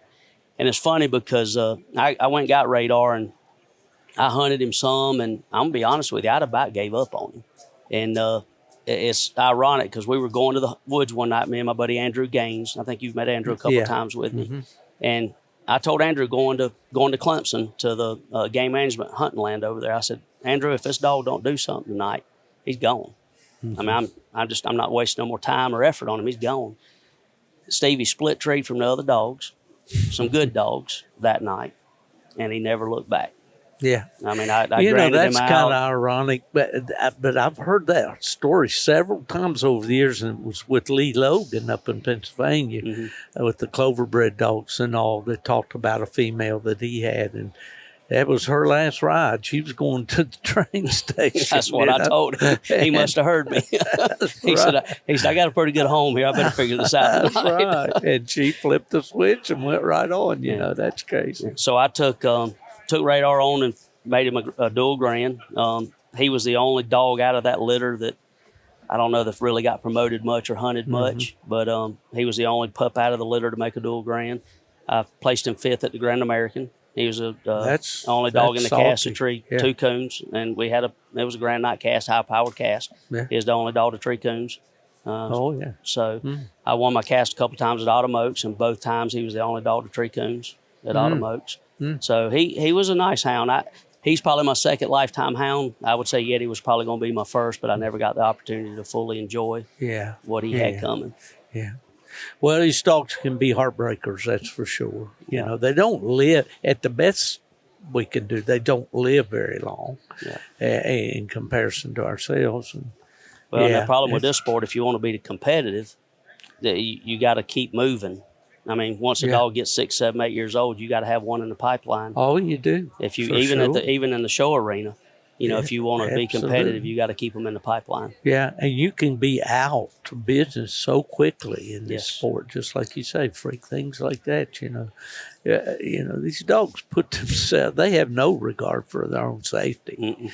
You know, and that's why we got to be smart about where we turn. But who would have thunk it, as we say, right there at home like that? You know. Yeah. Well, we live on a pretty good sized tract of land, and my house is that's 300 or 400 yards off the road. You know, 300 or 400 feet off the road, and I watched him. He just looped around, and I saw the cars coming, and so not a good evening. That's a heartbreaker. Well, you mentioned something earlier, and I don't think our buddy would mind us talking about this, but you talked about basically the reason you're here at the Winter Classic because you brought Lee out. Yes, sir. Lee is now, I think, 82? 4. He'll be 85 this year. Okay. All right. And so you used to hunt with him when you were a kid, and he took you around. Yes, sir. And now things have gone full circle, and you're returning the favor. So yes, sir. That's what I mentioned to you earlier. Lee I guess when I couldn't drive, he hauled me around everywhere. Now that he can't drive, I guess I'll return the favor. He can still drive. I think at nighttime he gets a little anxious about about the dark. It gets sticky. Yeah. I can attest to that myself. Well, I'm sitting over in the passenger seat. I see it a little sticky. I bet you do. I bet you do. It's funny. We were going to the Grand American the other week, and he asked me to ride with him down there. And we're going down the road. We're right there around Newberry, and there's a lot of construction going on, and there's cones and lights and trucks. And I mean, even for me, it was a lot, so it's starting to get dark. Well, it had already gotten dark, and we're going down through there. And I said, Lee, at any point you want me to drive, let me know. And he didn't hesitate. He was like, well, I'm pulling over right now. Boy, I can believe it. I was thinking back a couple of years ago, I got some brownie points because my wife let me know that she wanted a dachshund. Mm-hmm. And I've spoke about this before. She had one years ago. She just loved that dog. That was her all-time favorite dog. She had several dogs down through the years. They weren't hounds. Mm-hmm. She had an old sheepdog that she loved. She had some Shar-Peis that she really liked. She said one was dumb as a box of rocks, and all that. But so she's always been a dog person, loved dogs. So I found out through her daughter that she wanted a dog for Christmas. And I said, I can't believe that she does. Because we'd had a healer. We got a healer at Grand American. I took him home came out of Ohio. And he was a great little dog, but he was way too much energy for us in our environment. We live in a retirement community there in Florida and all. And so you had to do everything on leash with him and all. But anyway, so I found out from her daughter, yes, sure enough, she wants a dachshund. And so I confronted her about it because I said, you serious? You want this dog? Yeah, I do. I think I'm ready. I want one. So I went all the way to, I'll try to cut the chase. I flew to Dayton, Ohio, got a rental car and drove over to Richmond, Indiana with this breeder. He's a coon hunter, Tyler Stroh. I don't know if you ever met him up there. And hunts black dogs. But anyway, he had a good reputation for having some good dachshunds. So anyway, I made the deal on the phone with him. He happened to have his male puppy, and I drove up there, and I got that pup, and I put it, next morning, early on, I got in the car and drove 19 and a half hours nonstop back to Port Richey, Florida with that dog. Got home about 3 o'clock in the morning. She was out there, got the dog out of the seat of the car and went in the house. But she's loved that dog. I mean, that's paid huge dividend. But the long story, in that 19 and a half hour drive at night, the nighttime, going through Atlanta, and it started raining. And all these people, I don't know why they do this. This is a pet peeve for me. Why do they turn on their emergency flashers when they're arriving in the rain? Do you know? Is that something that you would do? Or to me, it just drives me nuts because all of a sudden you got all this blinking light all around you. I think they do it, Steve. I'm not going to say I haven't done it, but I think it's more of a safety thing because you can't hardly see. People hit you in the back. People hit you in the back. Yeah, I think it's just more so you can see. Because if it's pouring, if it's coming down that hard, you probably can't see. At that time, you can't. Yeah, and that's true. And we should all stop and pull over on the side. Well, a lot of people will do that too. But I realized that my night vision, it's starting to go away. And that's just a part of the process, Yeah. But I finally broke down a few years ago and got glasses. I had reading glasses all over the house. I finally decided to get glasses, and I remember walking out of the optometrist or whatever, and I said, whoa, there's a whole world out here that I didn't know existed anymore. But no, I that's great, and I'm glad that you're kind of looking after our buddy. And he got that new young dog that Megan Perez and them dropped off to him at the Grand American. I think it's lit a fire up under him again. Good, because I could see that because he today he was out there showing that dog, and the dog looked good. He's gonna win some stuff with it. I told him, I said, you'll have that dog ready by Autumn Oaks. They better be ready. He's a nice hound, and I think he's really excited. That's what I was telling Lisa and them earlier. they done gave him a dog. Now I'm gonna have to be all over the country again for the next year. That's right. Well, that's one of the things about these bench shows, I think. Back when I was at PKC, they one of the reasons I was hired, they wanted to start a show program there.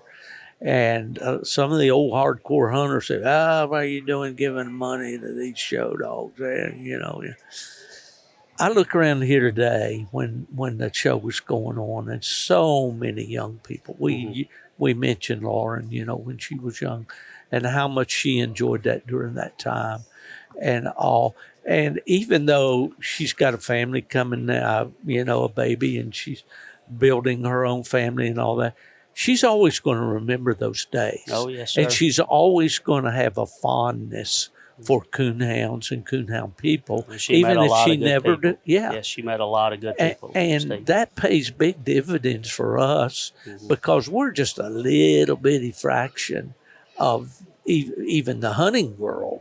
And it's, is not huge compared to the overall population. Yeah. So for these kids to see, and it's turned into a woman's sport. Yes, because they're so darn good at it and they're passionate about it. Yeah. But that just does me more good than I, just to sit and watch these kids and they're interacting and they're with the dogs and with each other and all that. And what could you say bad about that? Nothing. It's a good, wholesome sport. It is. I mean, it's a good. I'd rather my kids be doing this and doing a lot of other things. Oh, absolutely. And I know when I was a kid, I mean, God forbid we didn't have phones and tracking on us and all that back then because I did a lot of stupid stuff. Oh, yeah. But this kept me out of a lot of trouble too. Yeah, exactly. Because there was a lot of weekends I wasn't at home, to get in trouble. Because I was traveling the country with Lee. Yeah, when you're just at hunting home hanging out with your buddies and nothing to do, you're going to find something You're going to find trouble. Yep. Especially at that age. Oh, yeah. Well, Lee was just talking. I recalled a story he told about, when Lee Jr., Penny, we called him, was young and hunting, and he was trying to thaw out all his coon hides to sell them in the house, and he had the heat turned up high, and Lee said it smelled. You wouldn't believe how bad it smelled. But he was also talking about the fact how he would take those boys, and drop them off maybe, or that haul their bicycles, or I don't know, something with talking about when his boys were young. Lee had 4 boys, and as you know, and but that's I tried to make a coon hunter out of my boy, but basketball took over. That's what mine's doing right now. My oldest son, or my only son. He's 13. That's right. I forgot. He don't care. He don't care anything about hunting. He went with me a little bit when he's 5, 6 years. It was fun then. Oh yeah. But he's could just care doing less. something with Dad. Yeah, he could care less now. Oh yeah.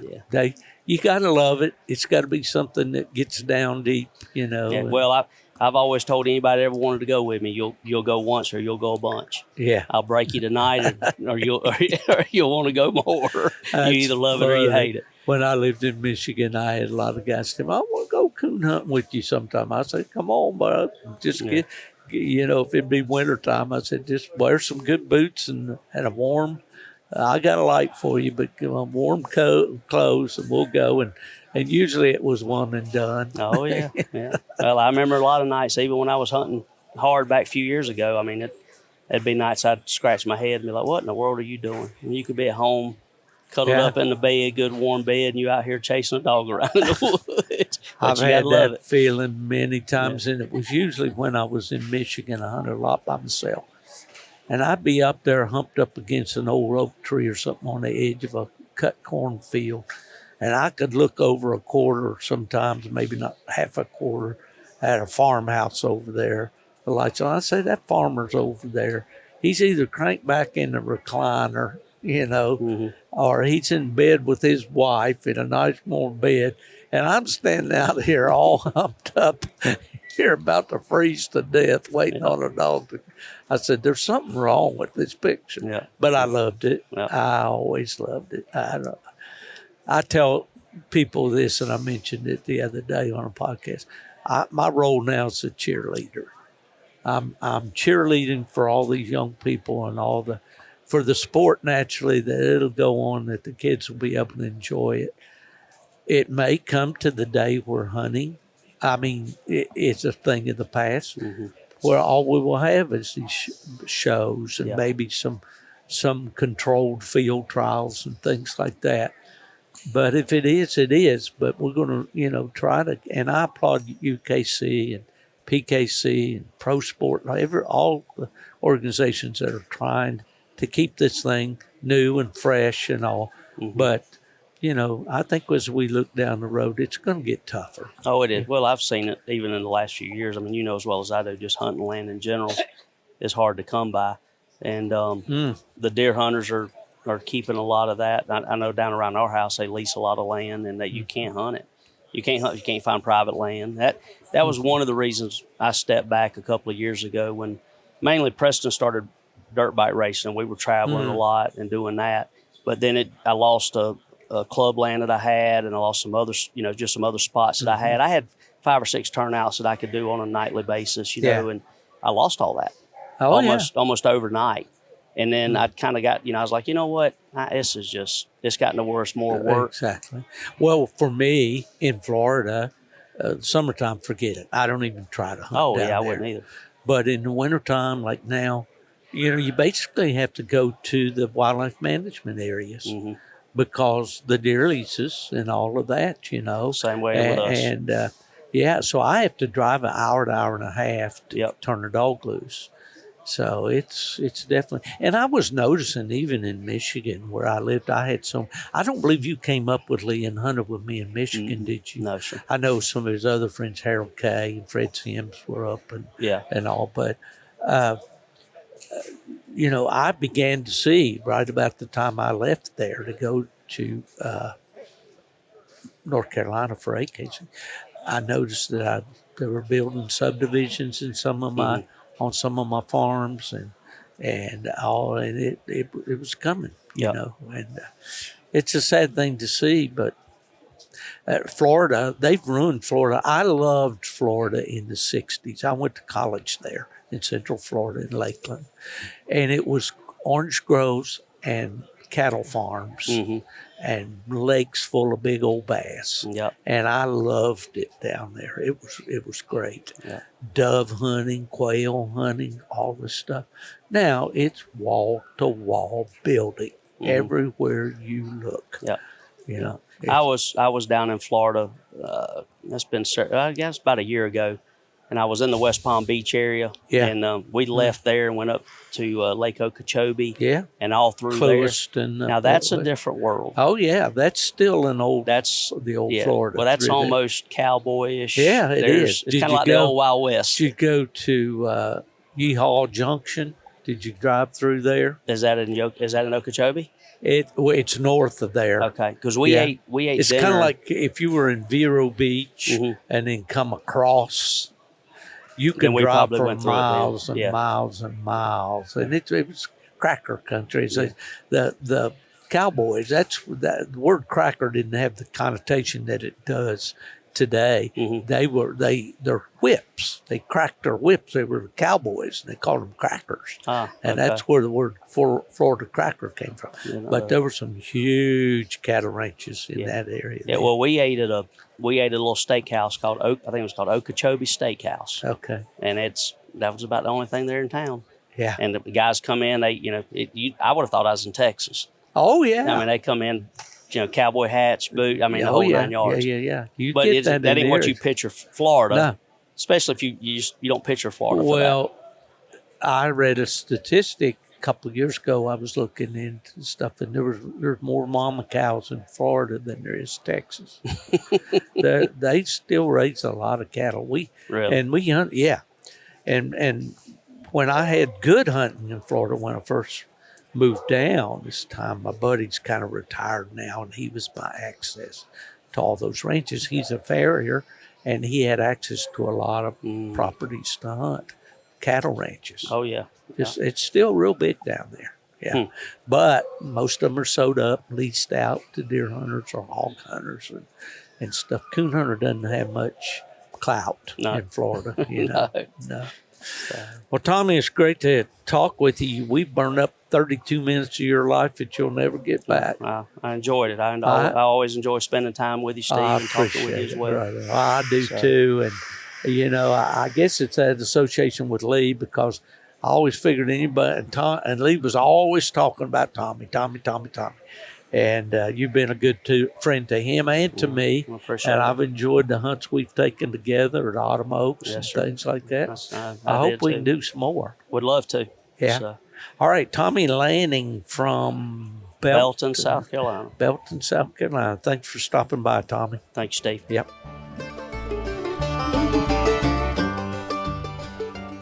Once again, we're taking advantage of the lull in the action here to record with a friend that stopped by that says he listens to the podcast regularly and enjoys it. And, of course, we're always looking for those unsolicited testimonials. I've got Colby Self of Coshada, Louisiana. Did I pronounce that right, Colby? Yes, sir. That's right. That's good. Well, you're a young man. How old are you? I'm 32 years old. I'll be 33 June the 19th. I see. Well, you told me there as we were talking earlier that you're kind of a newcomer to the sport of coon hunting. Is that right? Yes, sir.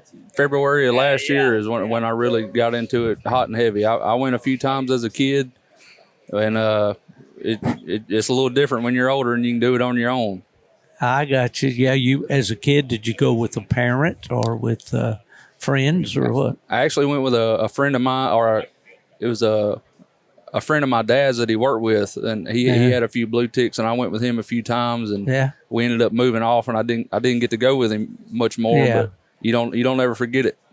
So you got the bug early when you first started going, huh? Yes, sir. Well, I just got the bug for dogs in general. I've always loved animals. I got you. I actually hog hunted for a long time, and me and my wife, Courtney Self, we had a little girl. She's precious, 4 years old, and I had to find something that may not be so dangerous because she's all about anything I want to do, and she loves the coon hunting just as much as I do. Yeah, well, that's great, and it's great for you to realize that, you know, and find something maybe a little tamer.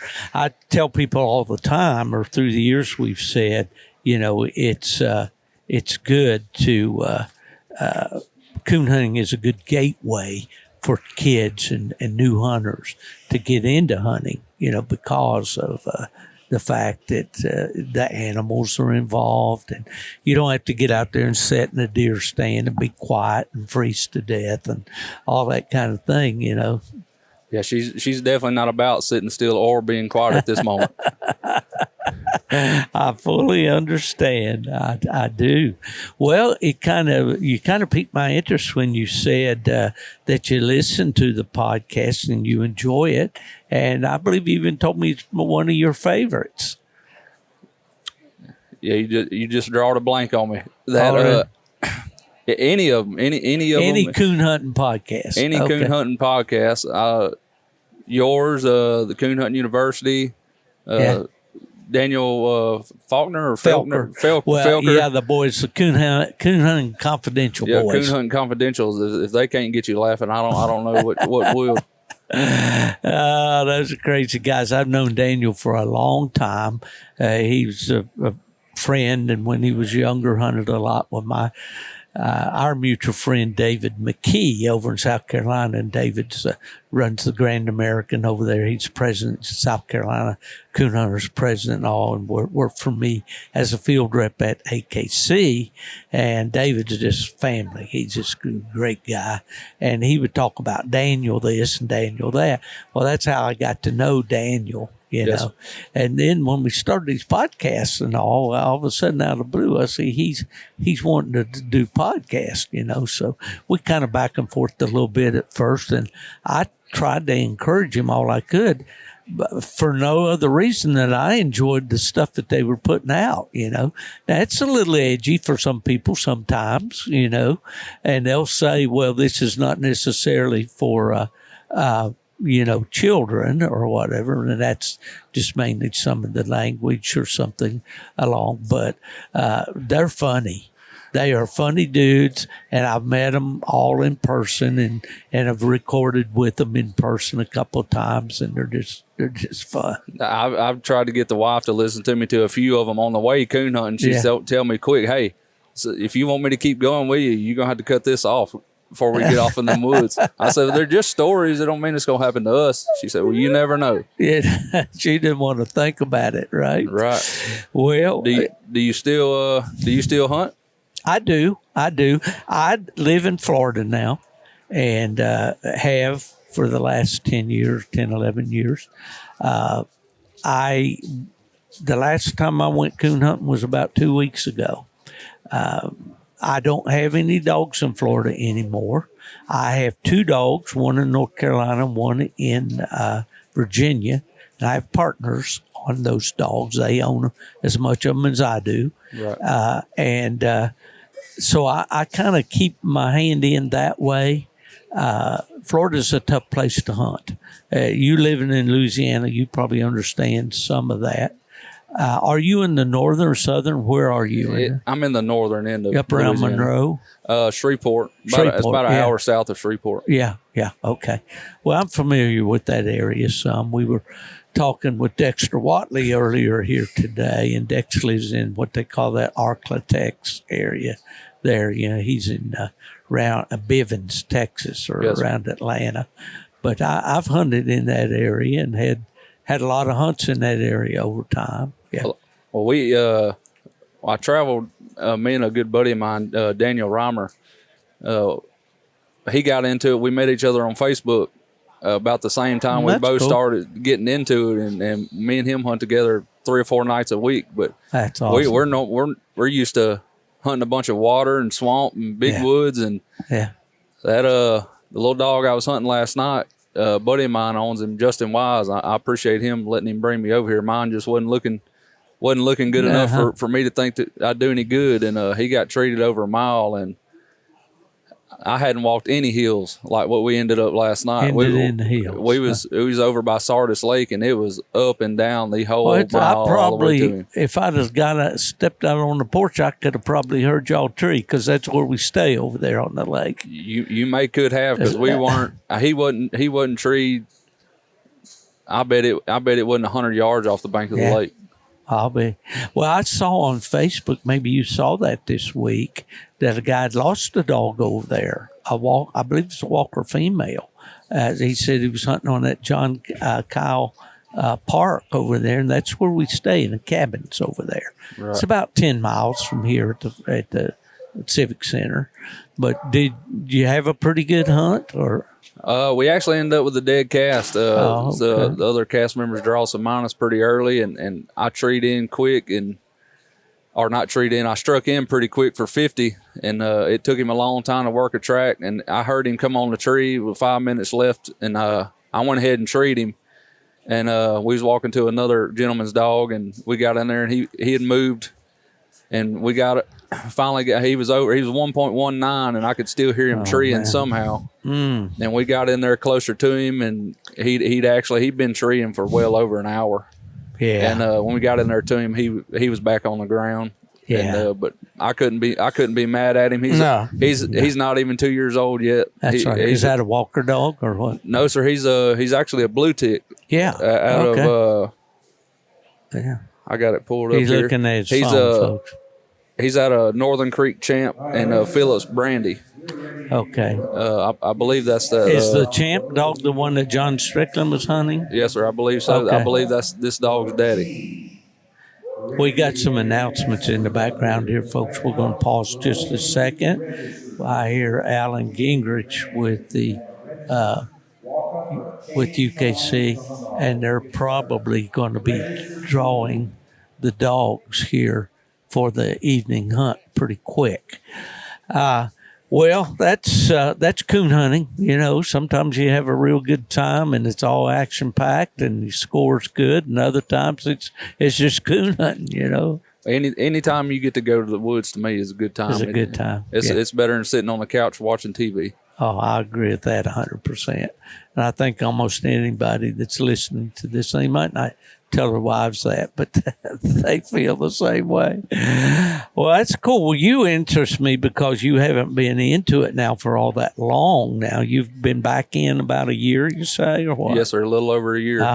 Yeah. And it's been everybody that knows me back home, they say, oh, he'll start that and he'll go on to something else. Because I shot competition archery for a long time, and I've won several state championships and things like that. And I just kind of got bored with it over time, and I wanted to do something else. I kind of jump around hobbies, but I believe this one here is to stay. It looks the one that you really are relating to. Right. Well, I raised a pup of my own. He's a walker. I left him at home. He ain't quite ready yet. He just turned a year old, but I raised him from zero, and he's been treeing coons since he was 6-7 months old. And watching one go from a puppy to start doing it, that's real rewarding to me. And I've got another one that's 6 months old I'm about to start working with, and I kind of enjoy the puppy deal.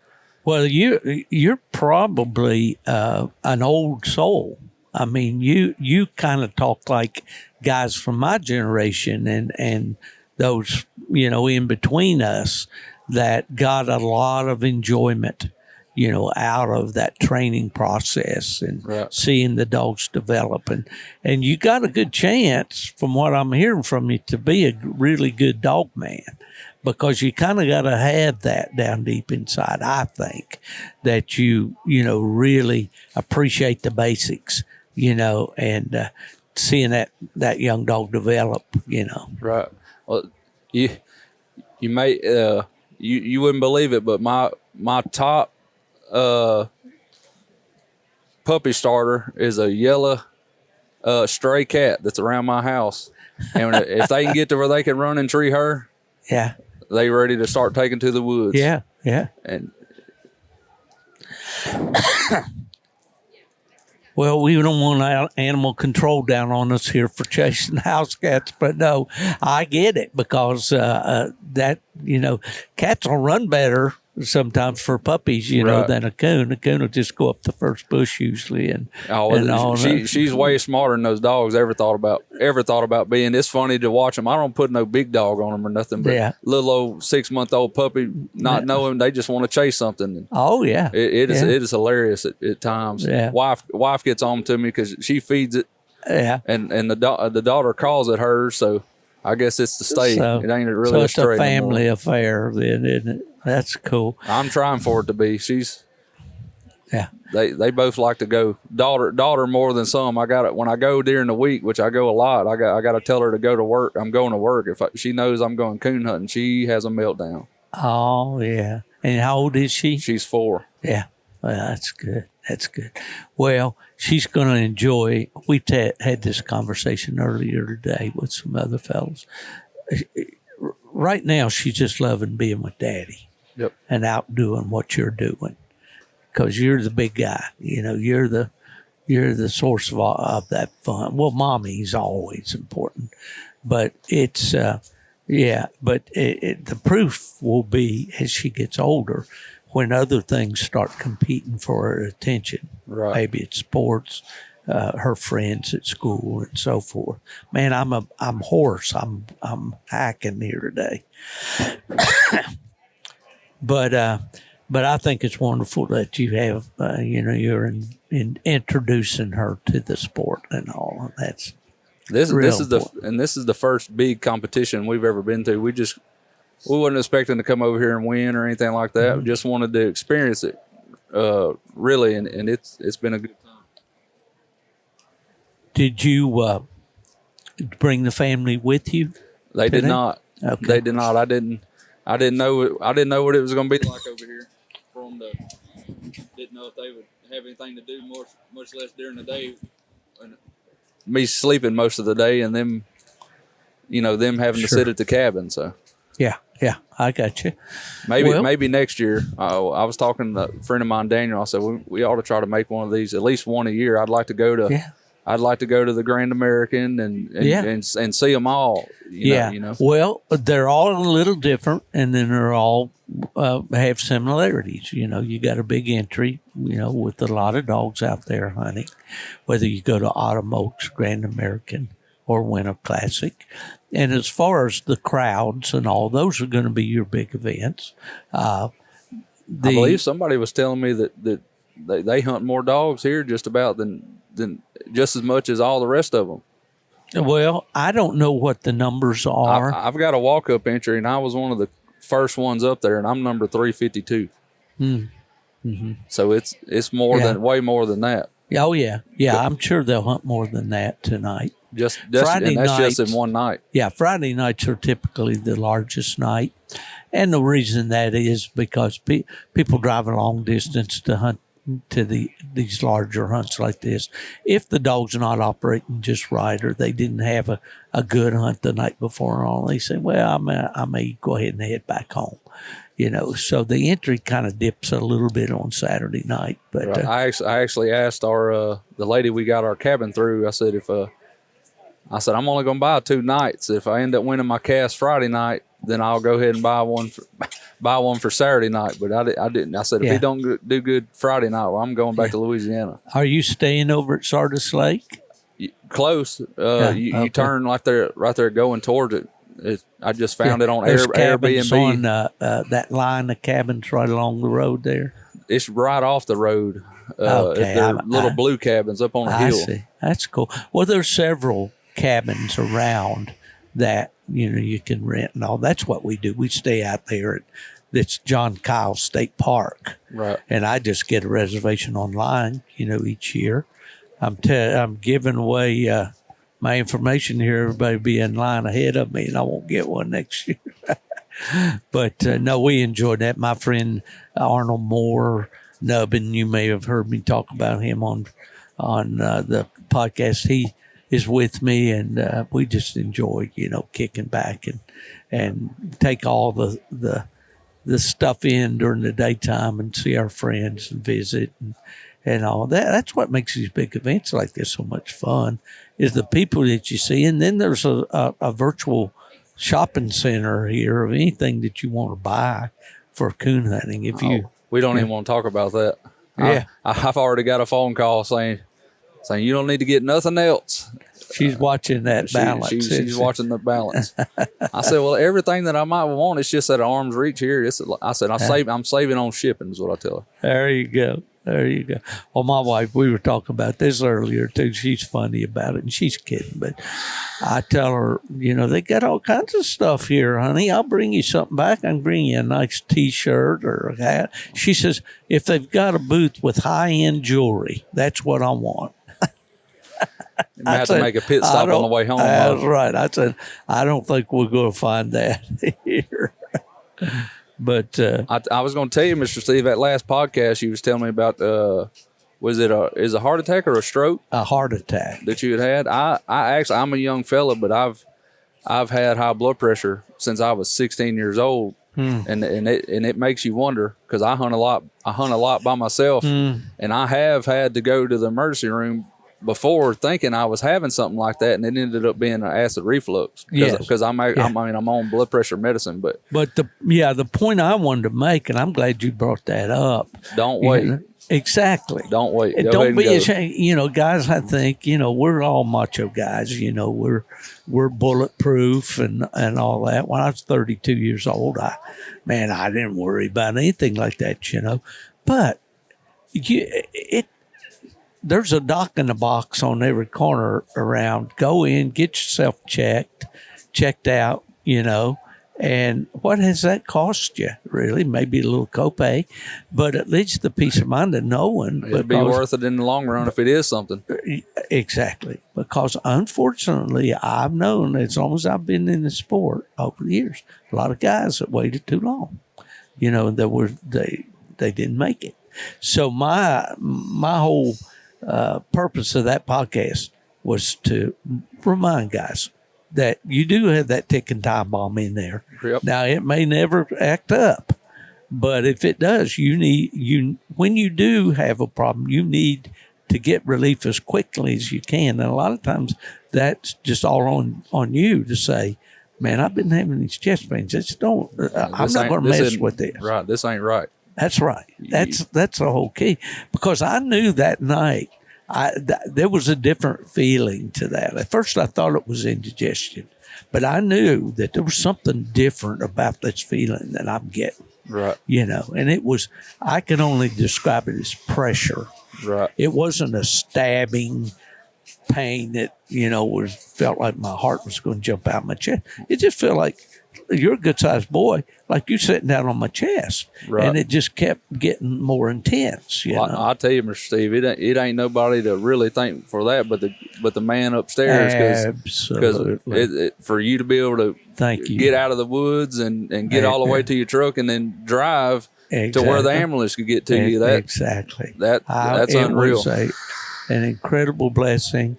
And when I did have I didn't talk about a lot of the details there, but when I did have the heart cath and all, I had one artery, that one they call the widowmaker, was severely blocked. Right. That's the number one that gets everybody. Yeah. And so, I go ahead and I see your buddy there. It's time for the entries. I don't want to interrupt that for you. But anyway, not to belabor that point, but the amazing thing to me, and I'm a man of faith too. I believe in the Lord. He's looking after me. He's brought me thousands of miles over the years, flying, driving at night, late at night. We all know we drive when we shouldn't be driving. We're sleepy and all. And it's like my mother said, there's nobody out there but somebody that's either sleepy or drunk, I used to work nights, and some of those mornings home, you just kind of come to, and you don't even realize you're at the house. You don't remember all the drive. It's crazy. It is. And so there must be special angels that hit signs to coon hunters, But that whole thing was an eye opener for me, and that's happened now 16 years ago. And when it happened, I wondered, they tell me I've got heart disease, and I'll always have heart disease. And I read about these grafts, these bypasses. How long do they last? And they say, like 12 years or whatever. I'm 16 years. Right. I get regular checkups, and everything's going good. That Dr. Google is never good if you go to reading on him too much. That's right. That is exactly right. Well, I appreciate you letting me talk to you, Mr. Awesome Steve. Is have you, Colby, and I'll be watching for you. And do you participate? Have you participated in our Wheel and Name spins that we have each week? Are you familiar with that? I'm not familiar with that. Okay, let me tell you what we do. Each week I post a question of the week, and the answer is found in the previous week's podcast. Okay? I have read something on that. So if you correctly answer that question and send your answer by private message to me, you can't post it right on Facebook. Right. If you do, it's disqualified. But send the answer in, and you go on the wheel. We put a name just like they do these raffles and things. Right. So random. Your name goes on the wheel, and then every Friday at 5:30. Excuse me. Every Friday at 5:30, we spin the wheel, and you get a Zepp Lifetime Coon Squatter, which is a $30 value. It comes with a nice lanyard and all that. A copy of my book, Gone to the Dogs of Coon Hunter's Journey. That's a $25, which I sell them for $20 at the shows. Yes. And you also get a Gone to the Dog sticker, which I think I've got some here. I'll try to give you one. And then there's also a nice lanyard that comes from W Hunting Supply. You can clip your Garmin or whatever to it. So we do that every week, thanks to Mark Zepp with Zepp Lifetime Coon Squallers. I've seen in the coon hunting community, I hadn't met anybody bad yet. Well, good for you. Well, they're very few and far between. Right, not here yet. I mean, everybody's your enemy, I guess, when you're in a cast, but when it's all over with and it's over with, you're buddies again. So That's right. We were talking about that earlier, about how coon hunters always step up when somebody has a need or whatever, Well, Colby, it's great to meet you. I appreciate so much you coming up to the booth and introducing yourself. And yes, sir. I appreciate you letting me talk to me. That my listeners are going to know you now, and they're going to be watching for you on the big stage one of these days. Hopefully so. Maybe tonight. Who knows, huh? Who knows?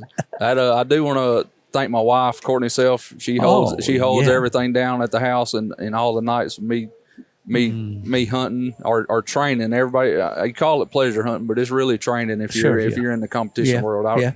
I really appreciate her and Justin Wise for letting me bring his pup down here. Awesome. Does Justin live there in? He lives in Natchitoches, actually, just a little south of me. But he's a real good friend, and he. I don't know if I could trust many people with my dogs, and I appreciate him trusting me to bring him down here to give him a shot. Natchitoches, and I think about that. And over in Texas, it's Nacogdoches. Right, it's spelled just a little different with an I. Yeah, that's great. Well, you live in a great part of the world, sportsman's paradise down there in Louisiana, and I hope that goes on forward forever for you boys down there. I hope so. Well, I guess we're about to go get drawed out. Oh, you get drawed out, Colby. I'm going to have to get out here and look at about 70 or so outstanding coonhounds that have placed in this top 10 and pick the overall top 10 winner, and I'm going to be one of the judges. So that ought to be interesting. That sounds like I'd be nervous to have to choose just one. They all look. I've never seen a dog show, but I don't know how they get them. I know for sure any of my hunting dogs wouldn't stand still that long. It's a different world. It's a different world. Okay, Colby, thanks for stopping by, buddy. I appreciate you a lot. Thank you. Yeah.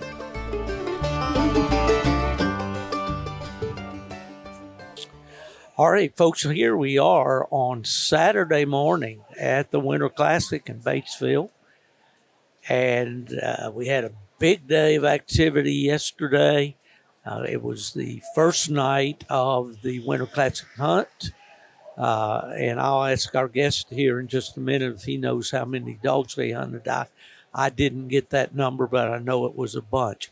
I videoed the opening, and the arena was covered with coon hunters. I was filming from up in the kind of the mezzanine level here up behind the stands.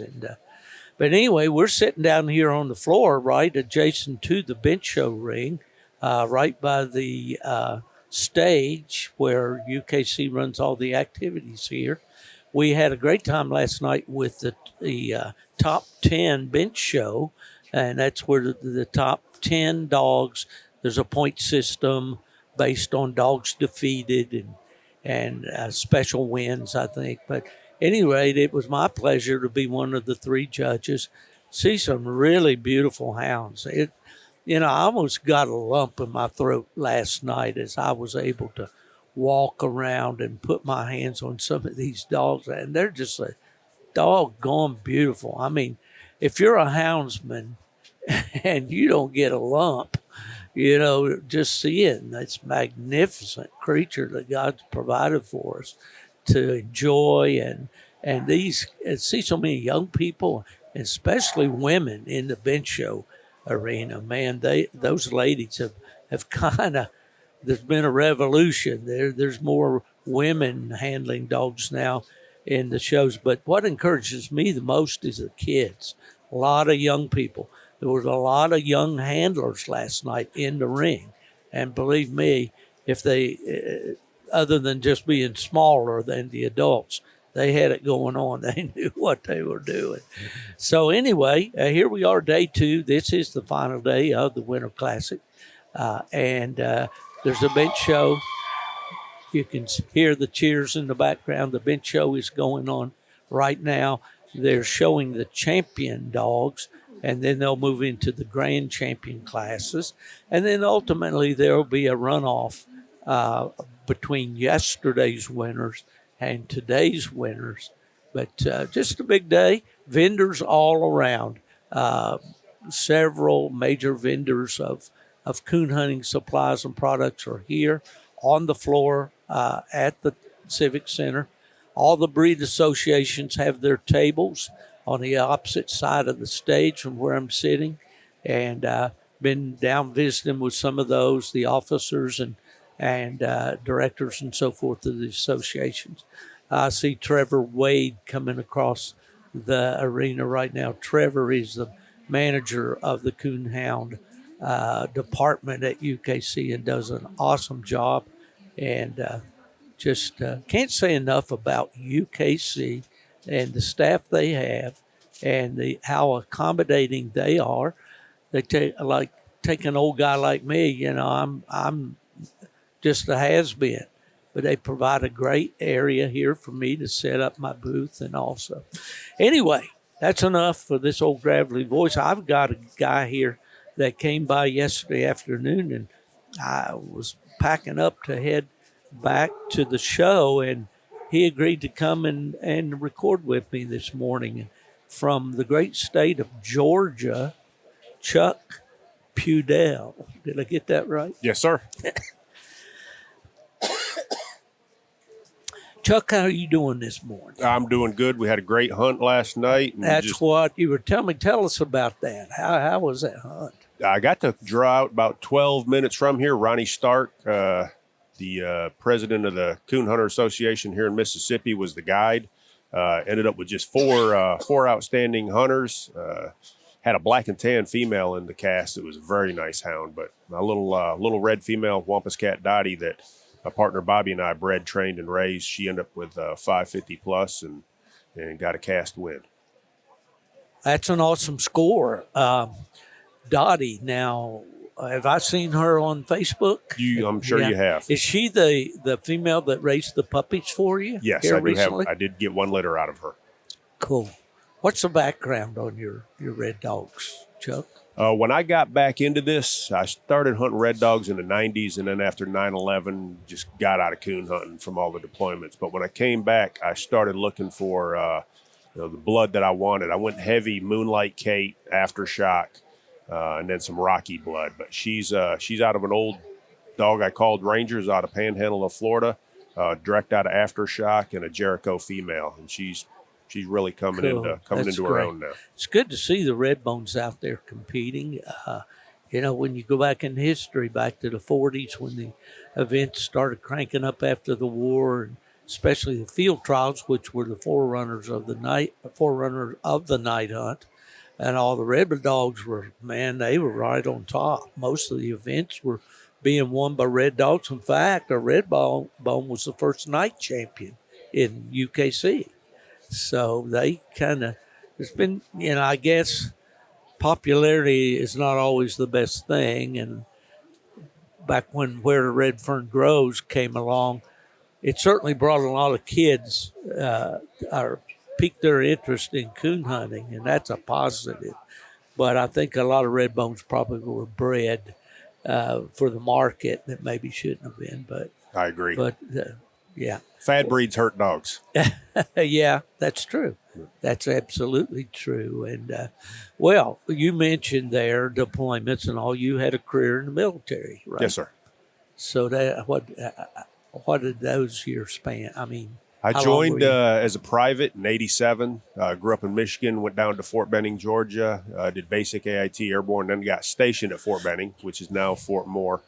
Did 5 years in 3rd Ranger Battalion, fought in Panama, made E5 sergeant, and then they had a deal, said, if you'll re-enlist, we'll let you go to college for 6 months. I did that.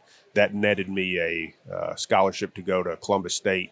Got my commission in '95 as a lieutenant, and I served another 22 years, retired as a lieutenant colonel in 2017. Awesome. So we should be calling you Colonel Pudell instead of Chuck. Yeah, man. Well, thank you for that service. That's awesome. Thank you, and thank you for yours. Well, I did my part. I guess it was a part. I was in the support function during the Vietnam War, stationed in Japan the whole time. But I had you on. Did we do a podcast We did. Before. Okay. Yep. About the story about the young man, Irvin, that I hunted with. Yes. Which is interesting because the last couple months, Irvin's done a good bit of hunting with Bobby and I. Yeah. And so he's in his 40s now. And we're still busting through the bushes and treeing coons. Well, you've mentioned Bobby a couple of times. What's his full name? Bobby Phillips. Phillips. Yes. Okay. Now, I know that Kevin Phillips, a lot of people will recognize Kevin because he's, has been very active over the years. Are Bobby and Kevin related? Bobby is Kevin's uncle. Bobby used to carry Kevin on his back coon hunting when Kevin was just a young whippersnapper. I got you. And they hunted, that portion of Georgia together. Yeah. Kevin got out of the sport. He walked away from about 12 years ago. Yeah. And then recently, about a year ago, he got back in. He's handling my Iceman dog. He's got a young Walker dog that's doing real well. And he took a high-scoring red dog at Autumn Oaks. He's qualified for the Tournament of Champions. And he's hunting hard. I remember when Kevin was running hard, back those days, even before when he teamed up with BT Love. And what was that? What was that? Black Creek Magic, Black Creek Doc, Black Creek Abe. He won Purina points a number of times over. Those dogs. Yeah. Very successful competitor. Yeah, I had many conversations with Kevin. Good to see him back in the sport. Well, is this first time out to Winter Classic for you? No, I did Winter Classic when it was in Albany a couple of times back in the 90s. And then 2 years ago, I came here and hunted my Ranger dog, which is the daddy to my Dottie female now. Yeah. Ended up on a dead cast. And then last year, I was hunting Dottie here. My wife got COVID right before the event, so I didn't come last year. Yeah. And then this was an interesting year because my partner Bobby wasn't going to come. Back around December, got diagnosed, thought he had stomach cancer. And he's still been going hunting, but, kind of prepping up for what was coming. And then about a week ago, we found out he doesn't have stomach cancer. He's got a small cancer in his neck. They're keeping an eye on it, but he doesn't have to have chemo. That's great. So the night he found out, I put him right back in the bushes and getting back after it. Right. So are you still hunting around Fort Moore there? I am. I do okay. just about exclusively all my hunting on Fort Moore. Well, I wanted to kind of explore this just a little bit. I had mentioned to you, or you had told me that they were going to be changing the names of some of the military bases. And, of course, my dad was at Fort Benning before World War II, and he often spoke about his Fort Benning days. And I knew a guy from Seal, Alabama. His name is going to fly away, but it's going to come back to me. He was a major, and he was a ranger. And he had lost a leg. He had a prosthesis, but he would go, when he went coon hunting, Bill Spees. Yes. Did you ever meet Bill? I do not know him, but I know people that hunt with him. I know a young man. I was a teacher at Russell County High School down there in Seal. A young man that Bill was his youth director in church. Thank you. Well, that's awesome because Bill, back in the day, was active in the Plot Association. Okay. And in fact, my dad sent a dog down to him, and he hunted her and maybe raised the litter puppies out of her. I don't know. But Bill was such a character. He would get, when the dogs would strike or they'd come treat, and you were out there with him hunting, he would just start clapping his hands and spinning around. He wore a wooden leg when he was coon hunting, and he'd just spin around on that leg, clapping his hands. He had more fun at hunts. But he was a president of the Plot Association at one time and traveled all over the country and was a great president for the group. So that's a fond memory. Well, I need to meet this guy then. Well, actually, Bill was passed. Oh, has he? Yeah. That's got to be recent then. This might be in his son or something, but no, Bill would be probably too old to coon hunt now. Okay. Yeah, but it may be a relative. How long ago did he pass? Oh, I don't know. I'm going to have to plead the fifth on that. Okay. I don't know, but I'm sure he's been gone for quite a long time. But I'll research that, Chuck, and let you know. But But anyway, what I was talking about Benning and Fort Benning and all the men that have gone through there, and it's amazing to me as I travel through there on what is that 280, Yes. and see all the memorials there, the towers, with the mount, the cavalry and the paratroopers, and I don't know. You would know what the figures are. That's very moving, very inspiring to see that. And you were telling me that there's a museum there that people. Yeah, the Infantry Museum, it's just off the post, so you don't have to get, through the gates. Yeah. And it's an outstanding, it's more of a experience museum instead of just a collection of artifacts. So you walk through it and you kind of get the experience of the infantry. Oh, that's awesome. I got to do that. I really do. It's worth a stop. But like a lot of things in my life nowadays, I shake my head at what's happening, and I just assumed that since the name had been changed now Fort Moore, that was not a good thing, but you're telling me differently. Well, it's political correctness. They changed the name of any post that had anything to do with the prior Confederacy. I look at that, and that's just my own opinion, that's American history. Yeah. But they made that decision, and that's well above my... yeah, I understand that. I actually worked for a contractor on Fort Moore, and my first duty was to run the crew that changed the signs, and that was quite a monumentous... I imagine. It was a very huge job. Yeah, and there was a lot of political correctness involved in it.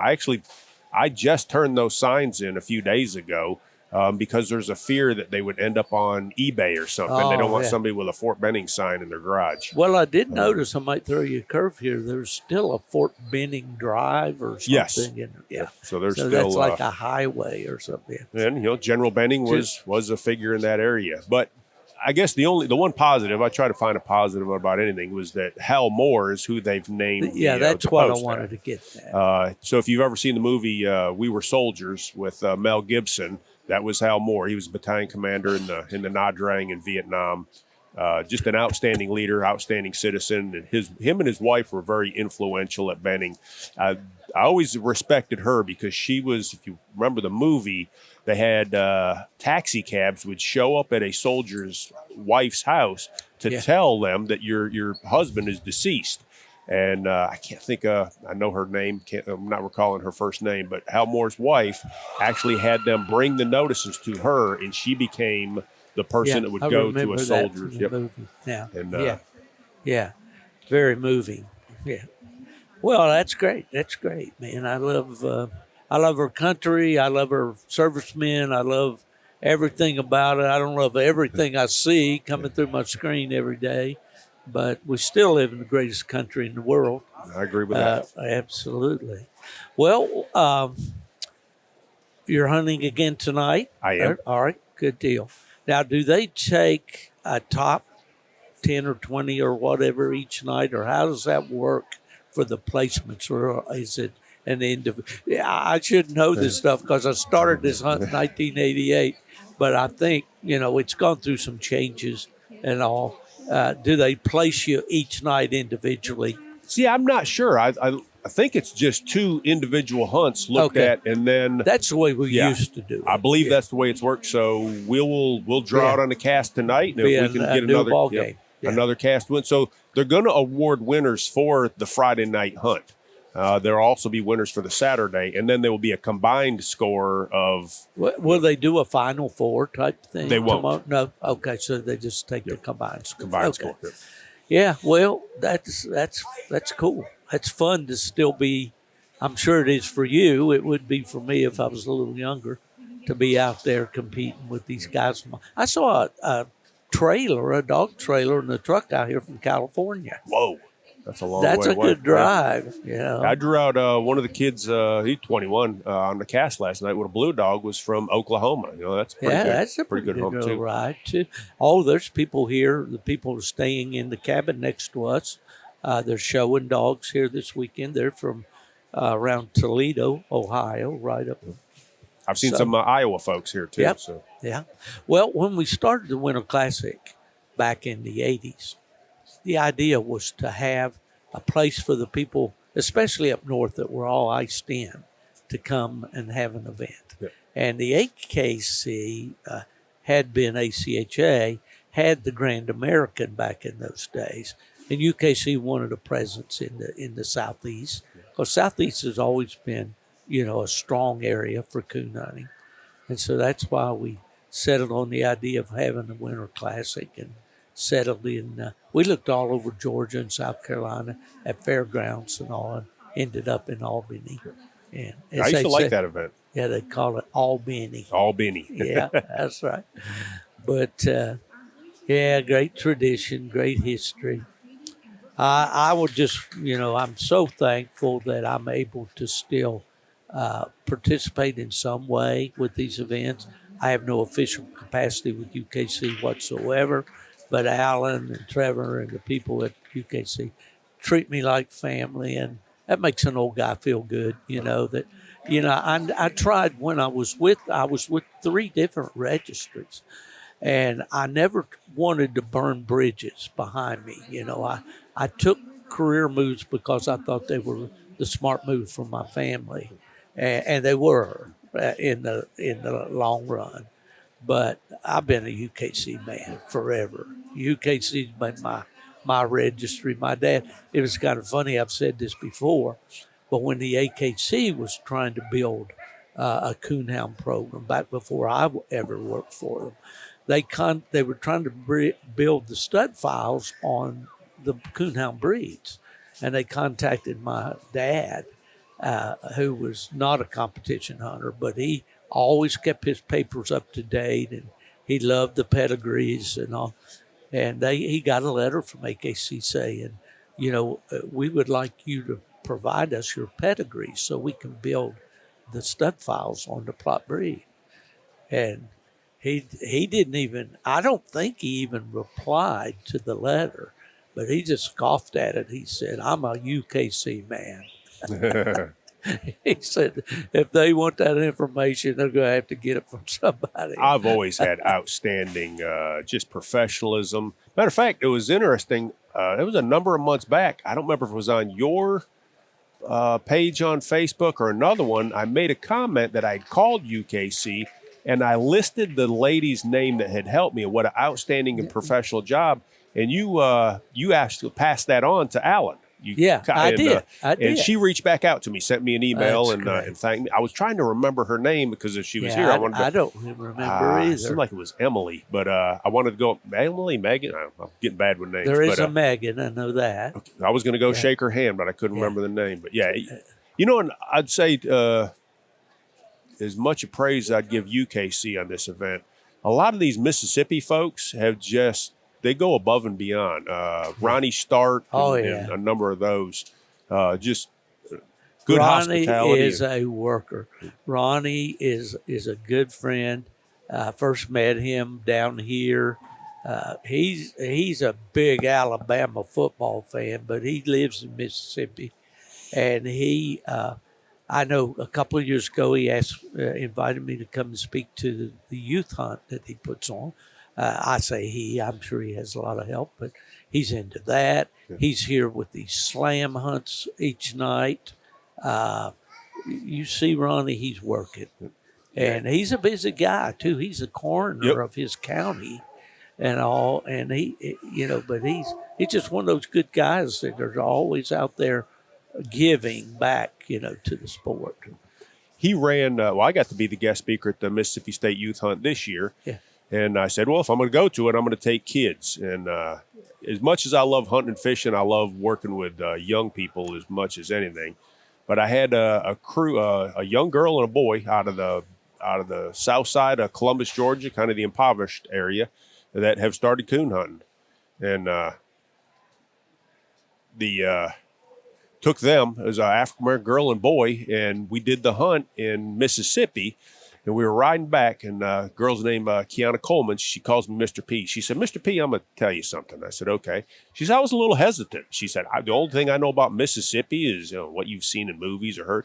And she said, I kind of had this false perception that Mississippi was, backwoods, or it could possibly be racist even. And she said, I think if there's any state I would like to live in, it'd be Mississippi. Those were the friendliest. And Absolutely. She by name talked about Mr. Ronnie. It's just how much they did at that event. Her and her brother both got to do the bench show. They competed in the night hunt, and just really liked the state of Mississippi and liked the people in the UKC that ran that youth event. Sure. And I think Mr. Ronnie has as much credit to that as anybody. Right.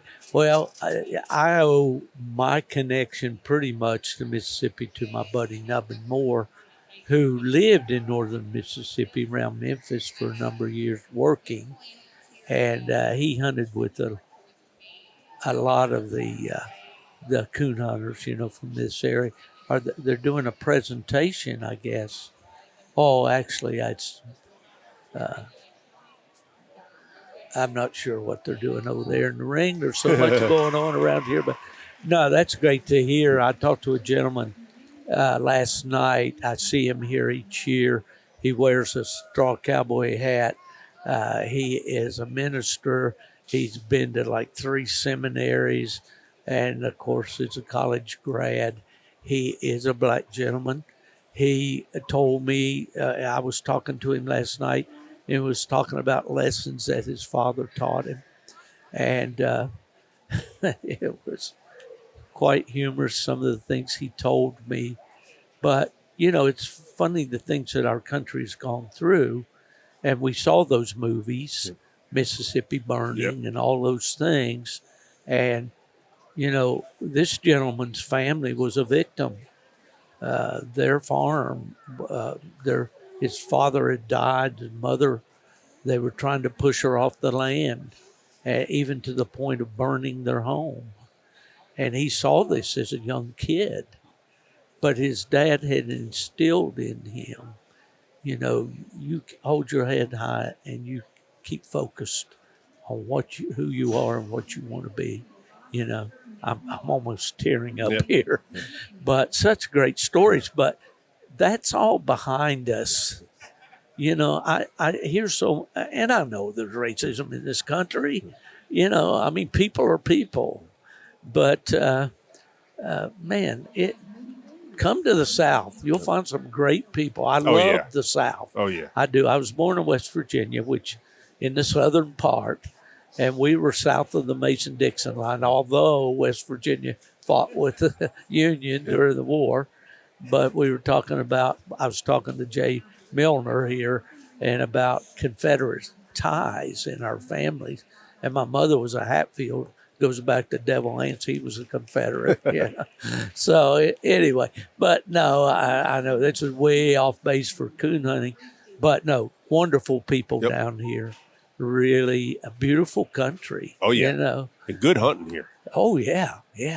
Well, this Mississippi Delta on this side of the Big River is probably just as good a hunting as the White River.